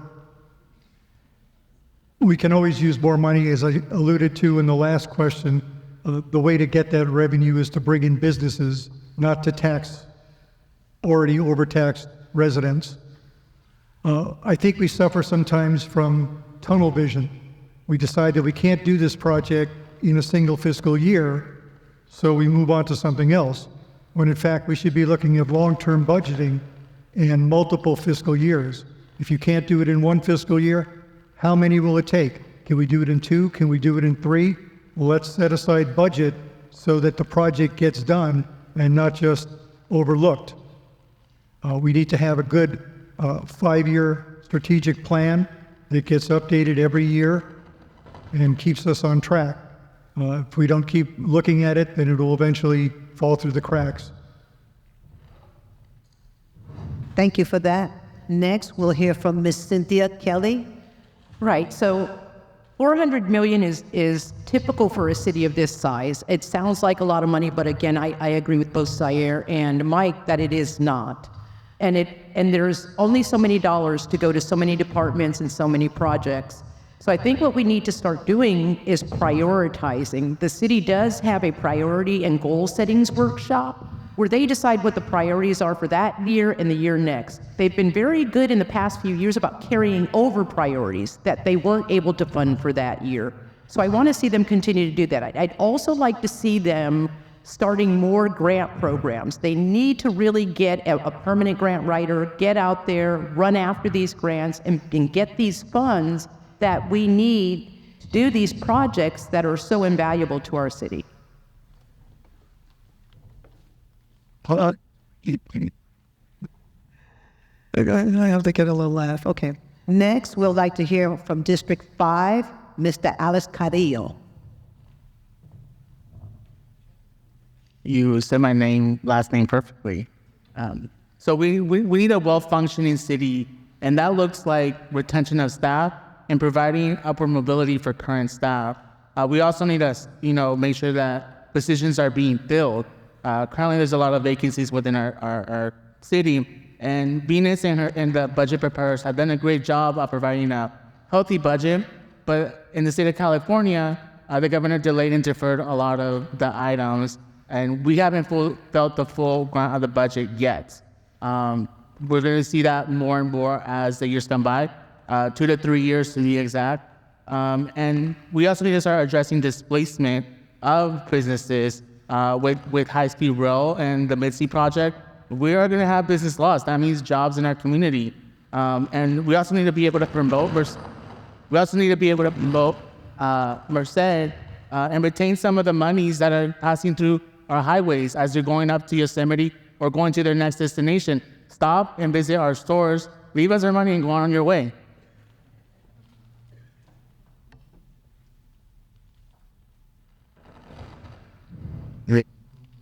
Next, we'd like to hear from Ms. Sarah Boyle.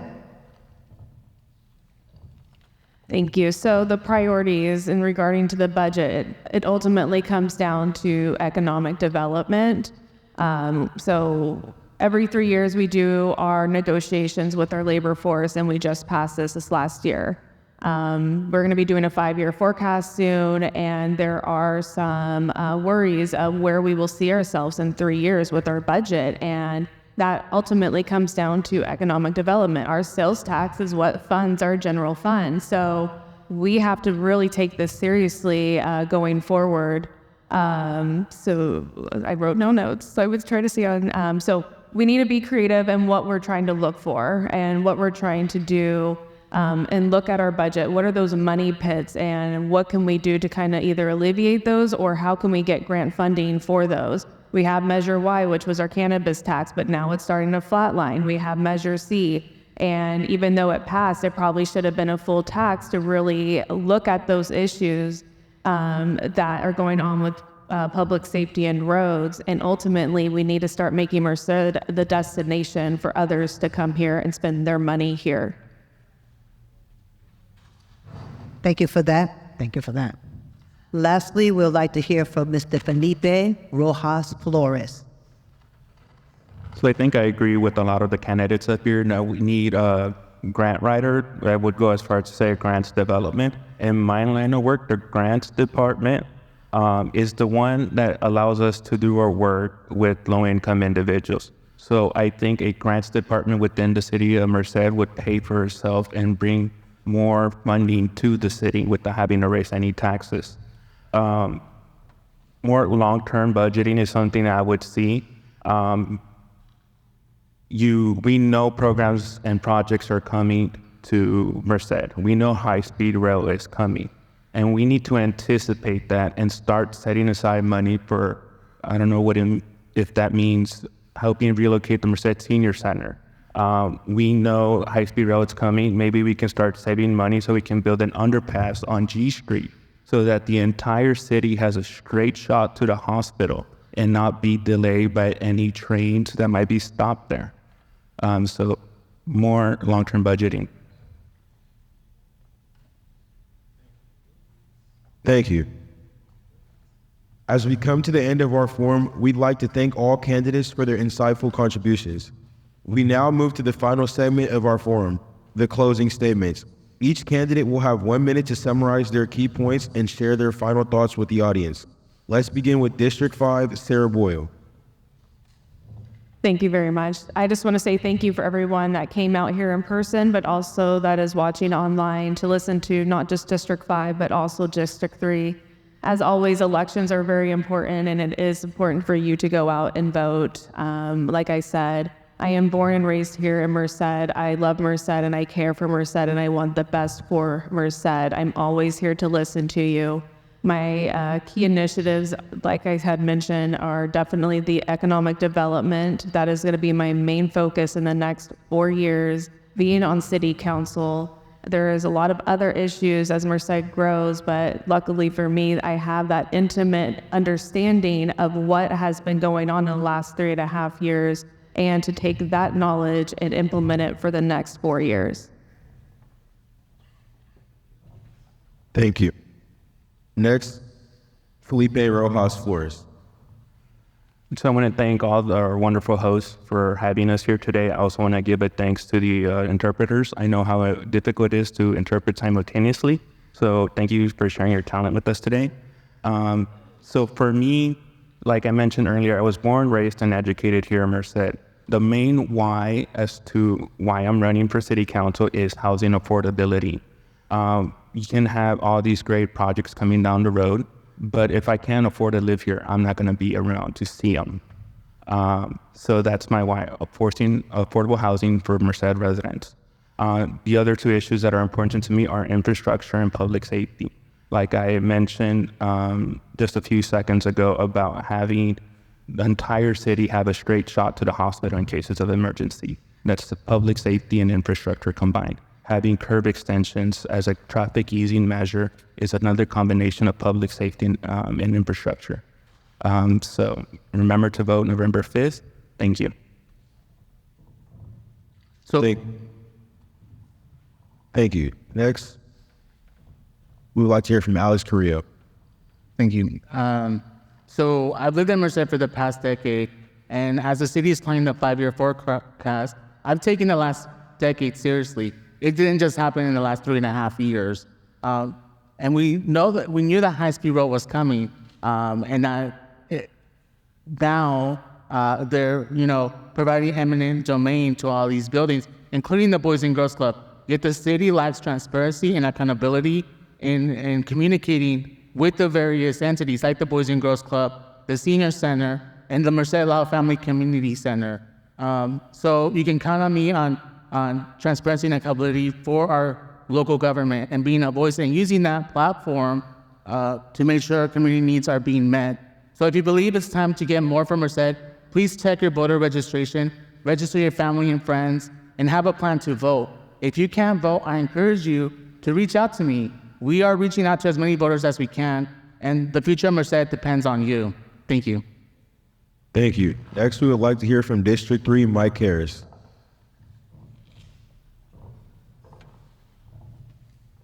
Thank you to everyone who organized, attended either in person or online. I think everybody sitting at this table has great desire and convictions.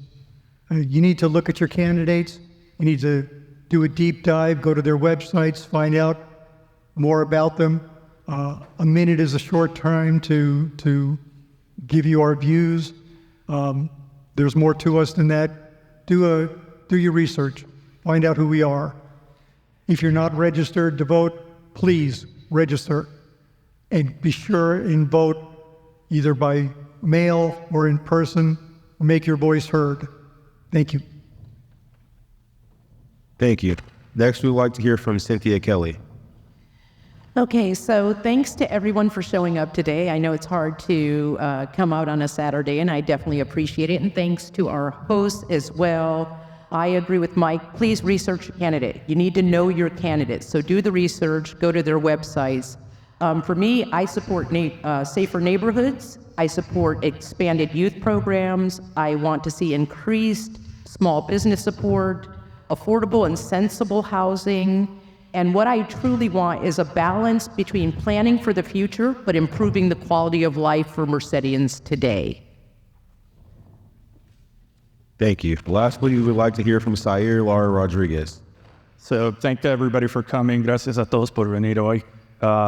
And I really just want to remind everybody, I'm from Merced. There's a lot of things that I know we can do, and I would like to see put into fruition. But I've shared some of my qualifications today. I've been one of the strongest advocates for District 3 in the downtown area for the past few years. As a city council member, I have the proven track record that I'll be able to work with my fellow council members to get things done and achieve positive results, not just for District 3, but for all of Merced. I will make sure that my goals, so I will prioritize public safety, quality of life, infrastructure, economic development, and youth programs. And again, I really want to work together with the council to be proactive and address all the changes that are coming to Merced. Thank you. Now we will take some audience questions. If you have written a question on one of the postcards, please hand them to Blanca or Luis, who are going around collecting them.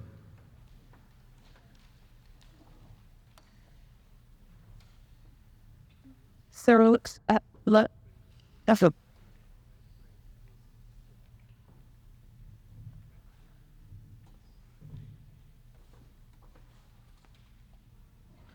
Okay, thank you so much. My name is Blanca Ojeda, and thank you guys so much for coming. We wanted to ask and see, because we know we're at time, but we wanted to ask and see if you would be willing to stay a little bit longer. We did get some questions submitted online, and I know the audience submitted questions. So first, I want to check in with you because we do respect your time. If you're able to stay a few minutes longer to get through at least a couple of those questions. Thank you. The first question is, as a candidate, you'll face the challenge of balancing the needs and voices of various groups in our communities. Whose needs will you prioritize, and how will you ensure that the voices of ordinary constituents are heard and acted upon over those of special interest groups?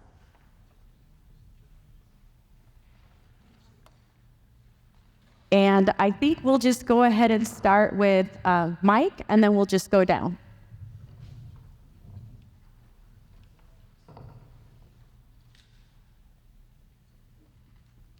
I would not prioritize any specific group. We would go by needs of the community, needs of the people.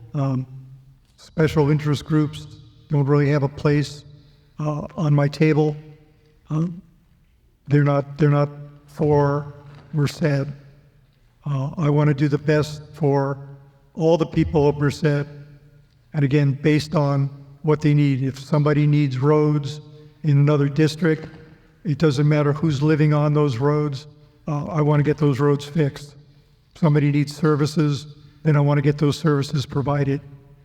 The best way I can do that is to be accessible, to listen to people, and to communicate their needs to the rest of the council and make it happen within the city. So as for voices being heard, I can tell you that I will always prioritize the needs of the constituents because I won't forget who put me in this position. We have seen in the past that some of our council members sometimes forget that they were put there by citizens who depended on them and who had faith in them that they would make decisions based on the needs of their communities and on the city of Merced. So I will always put the voices of the constituents ahead of anything else. Well, I'm going to be honest. Whose needs I'm going to prioritize? The needs of District 3. Why? Because they're the ones that elected me to be on that council to represent them. In addition, I will work with my fellow council members to address the needs of their respected districts as well. Because again, we need to work together, but my district will come first because they are who elected me. We have parts of Bear Creek that are falling into the creek, parts of the bike path that are falling in there. So that's not a need that necessarily affects District 5, but it's affecting us. So that's a need that we need to fix. So yes, I will prioritize that, but I will work with my fellow council members to get things done. And yeah. Thank you. So a lot of times with the issues, it's becoming creative and how we can solve these issues. And as a council, it's like, how can we get them done together? Another thing that gets brought to my attention when people reach out to me, it's an issue that they're seeing in a district, and sometimes it's issues that they're seeing not in their district. And even though I represent District 5, I'm representing the city of Merced, and how can we listen to them and work together, and also bring the issues to the city staff saying, hey, this is what we're seeing and hearing, and this is what was brought to our attention, and making sure they know what's going on so that when they have to make decisions, they know what's going on. Another thing too is there are issues that get brought forward to the city, and sometimes it's a city that's not responsible of that, but also working with our other jurisdictions so they know of what these issues are. So I would prioritize the constituents of District 5 and the people of Merced as a whole. Special interests, I don't know them.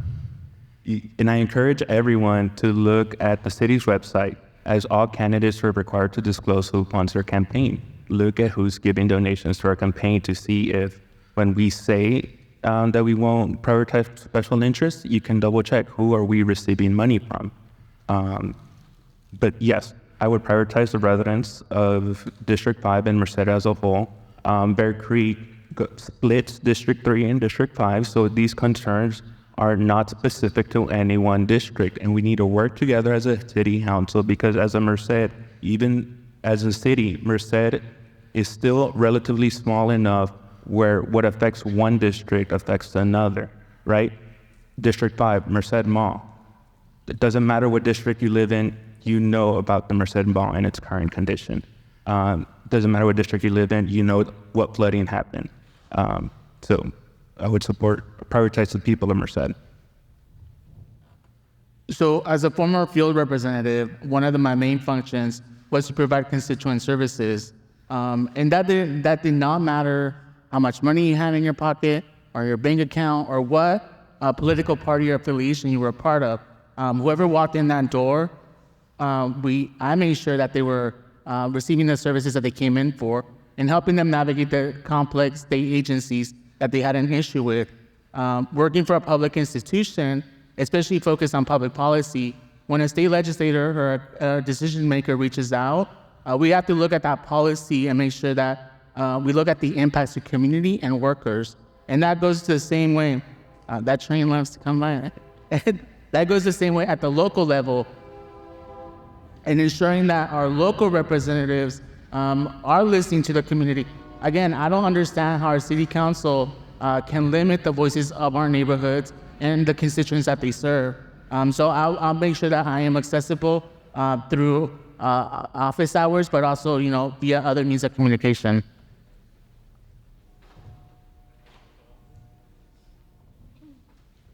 Test. Hello, everyone. My name is Luis Ojeda, pronouns are him, and I'm with the ACLU of Northern California. Thank you all so much to everyone who submitted these wonderful questions. We're going to do our best to try and get through a few more. So I'm going to ask this next question. As Merced is growing, how do you plan to ensure space for intellectually and developmentally disabled individuals to have equal employment opportunities and housing and basic need security? And I'll start on the opposite end with Alex and then go down.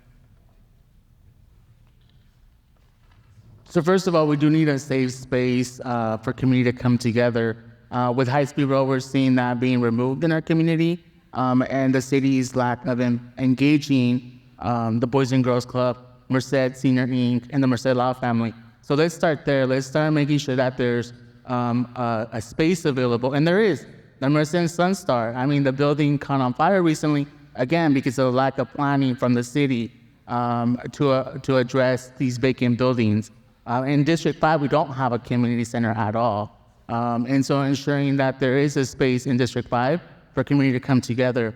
There is the regional Valley Center in District 5 that provides opportunities for the mentally people with different abilities in our community. And so, again, connectivity services and making sure that people are aware of what those services are. I've heard it before, working for the state, people trying to figure out how to even know what local resources are available.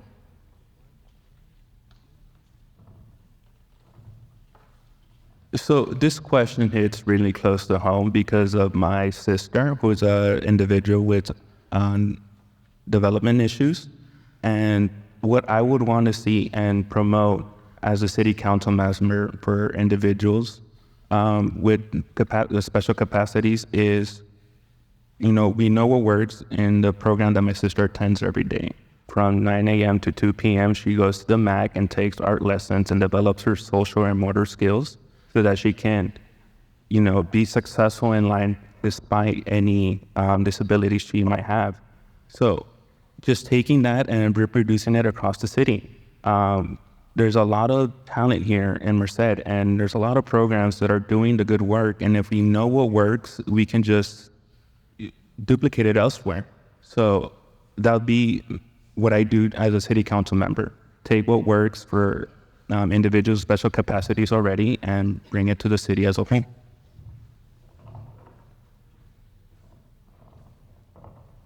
Thank you. So for myself, it's continue those conversations with our community partners that provide these programs already.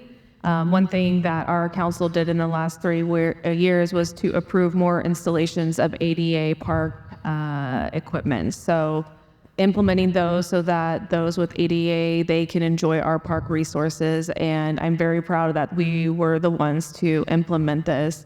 And then as always, just continue these initiatives and listening to what our constituents that are with disabilities, what are the needs that they're looking at, and how can we implement those? So yes, I will further add, we do need to continue that communication and partnership with the community and county partners. One of the things I've been hearing, talking to a lot of citizens in District 3 is the senior center, they're concerned. Right now, they haven't heard where it's going to be moved. I know there's plans to it, but they are still very concerned. The Boys and Girls Club with the high-speed rail and ACE train is also going to be displaced.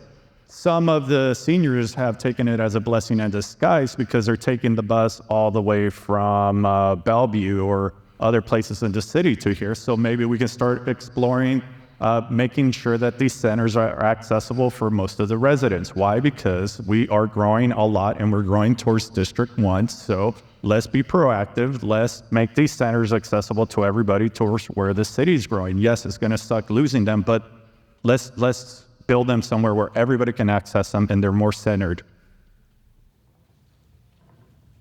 Okay, so ensuring space for developmentally disabled individuals. We have the Central Valley Opportunity Center here in Merced. We have Adult Day Out. We have Wired Cafe. So we have programs in place, and I think we need to just get the word out that these programs are already available. And I will tell you, as a formerly disabled adult who had mobility issues, did have a legal placard.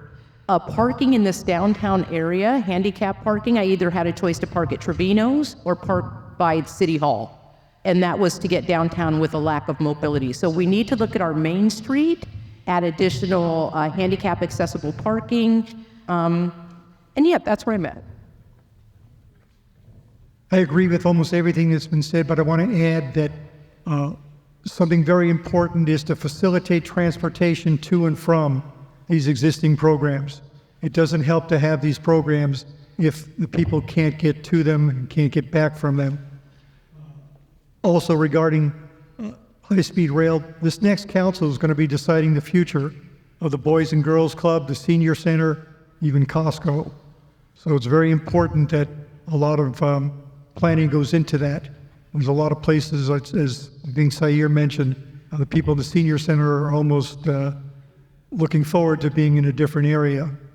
But with all that comes the transportation that the city can provide to get people back and forth to these wonderful programs.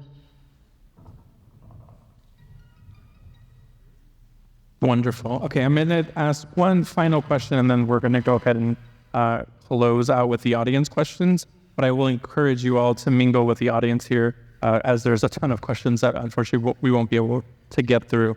One of the fastest growing demographics in Merced is seniors. Seniors need cheap or free and safe transportation.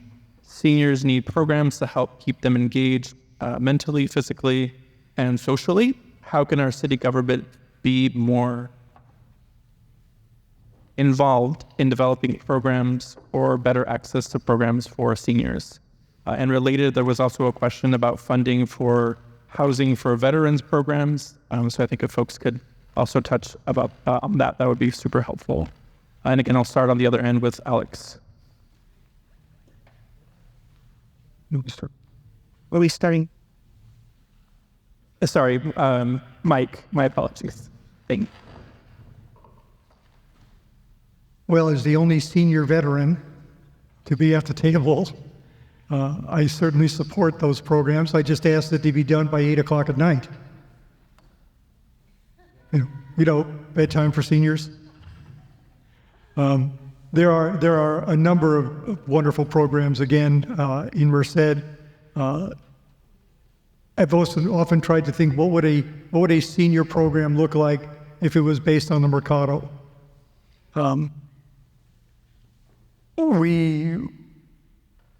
Seniors, we're pretty set in our ways. We like to get together amongst ourselves. We love food, so we like barbecues and things like that. Veterans, if you haven't been part of the American Legion, it's a wonderful place for veterans to go to, and they provide their own services there. And seniors need transportation also. So that goes right along with our previous talk about facilitating transportation. Okay, well, you're not the only senior, at least according to AARP. So I happen to be kind of a senior as well. I will tell you, Merced College has a wonderful senior program, and I think it's unutilized. So I think getting the word out there that there's programs available through Merced College, and the city of Merced can piggyback off of that. Like, if they're offering youth programs, they can start up senior programs. I'd love to see seniors participate in outdoor activities that were sponsored by the city of Merced. As for funding for veterans housings, I think we need to look at that. We do have veterans transitional housing. I'd like to see the city expand that, and also the retention in that housing. So not just transitional, but make that into permanent housing for our veterans. And that's it. Thank you. So for seniors, again, we talked a little bit about the senior center, but we really need to be proactive in letting our seniors know where that's going to be and finding a more centered place for that. But I also want to bring up that there's also Latino seniors, and so we need to take them into consideration, because I have a couple tias here that don't know about the senior center, and I have one tia that came in and she said that the senior center here wasn't really what she was looking for. So we need to, Merced's 59% Latino, so we need to address that too. And whatever senior programs or senior centers we develop, we can work with the MAC to provide art workshops or different things for our seniors. And we got to work with the county for programs for our veterans, and because they are the main funding source for a lot of that. 1 minute sometimes is not a lot. Okay, so the last 2 years I've been able to go to Washington, D.C., and one of the initiatives that we brought forward was the VASH, this is the VASH program, and you receive these vouchers, veterans do, and this is what approves them to get into housing. The only thing is, when you are in this, when you get one of these vouchers, there is a caseworker that goes along with it, and that's where they're finding the shortage of, is these workers that go along with these vouchers. And part of the other problem is you have to have your master's, and you're getting about $65,000 a year. And so when you look at the amount of money you've spent on your education to go and get this job, which is a very rewarding job, we can't get those vouchers without that person. So we are seeing this lack. And so we've been advocating for this when we go to Washington, D.C. the last 2 years. And really quickly, our PD, they do educational programs for elders. And then also, I 100% would support any programs regarding to transportation. Need to talk to MCAG and what they can do to help transit elders at a discounted rate.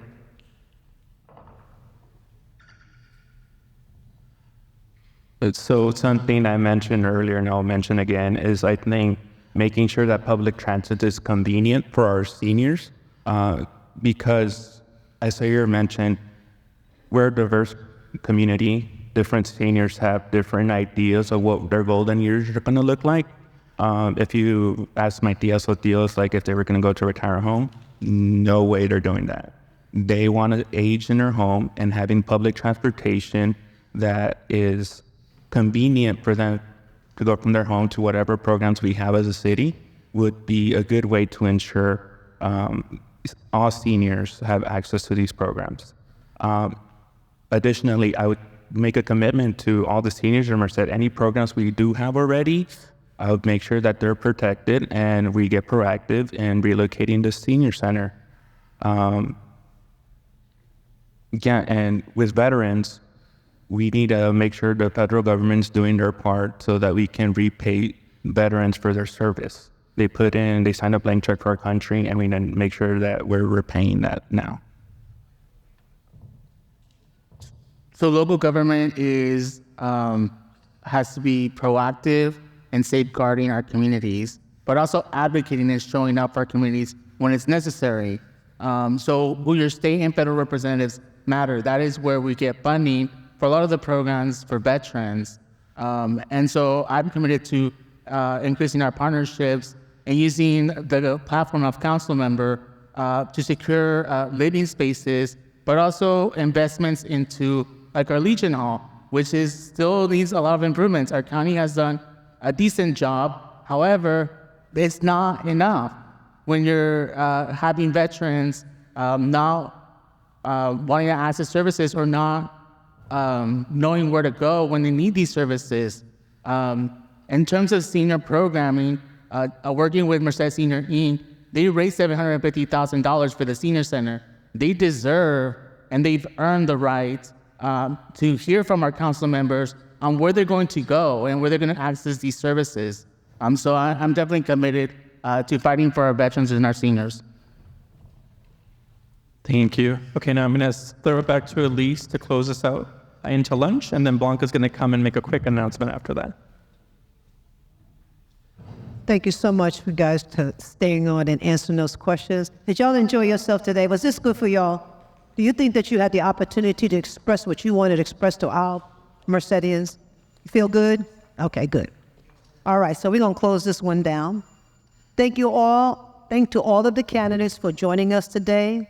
We hope everyone who joined learned something about important issues that they are concerned about. We will now break for lunch, and we'll restart around 12:45 for our mayoral candidate forum. We encourage you to also take the time to visit the information tables set up by ACLU, CNC, Cofiba, El Valle Central, CV Up, Faith in the Valley, Leadership Council, YLI, Planned Parenthood, and Valley Onward. Thank you so much.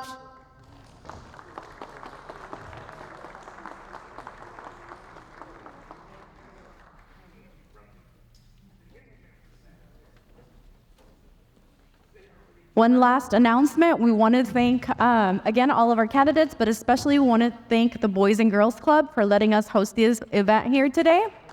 Give them a big round of applause, please. And then lastly, we want to encourage you to scan the QR code that's up here in the front. There's another one in the back. This is a survey about the future of the Boys and Girls Club. Please fill it out. If we want to continue to have spaces like this, it's really important that we fill out that survey. Thank you so much.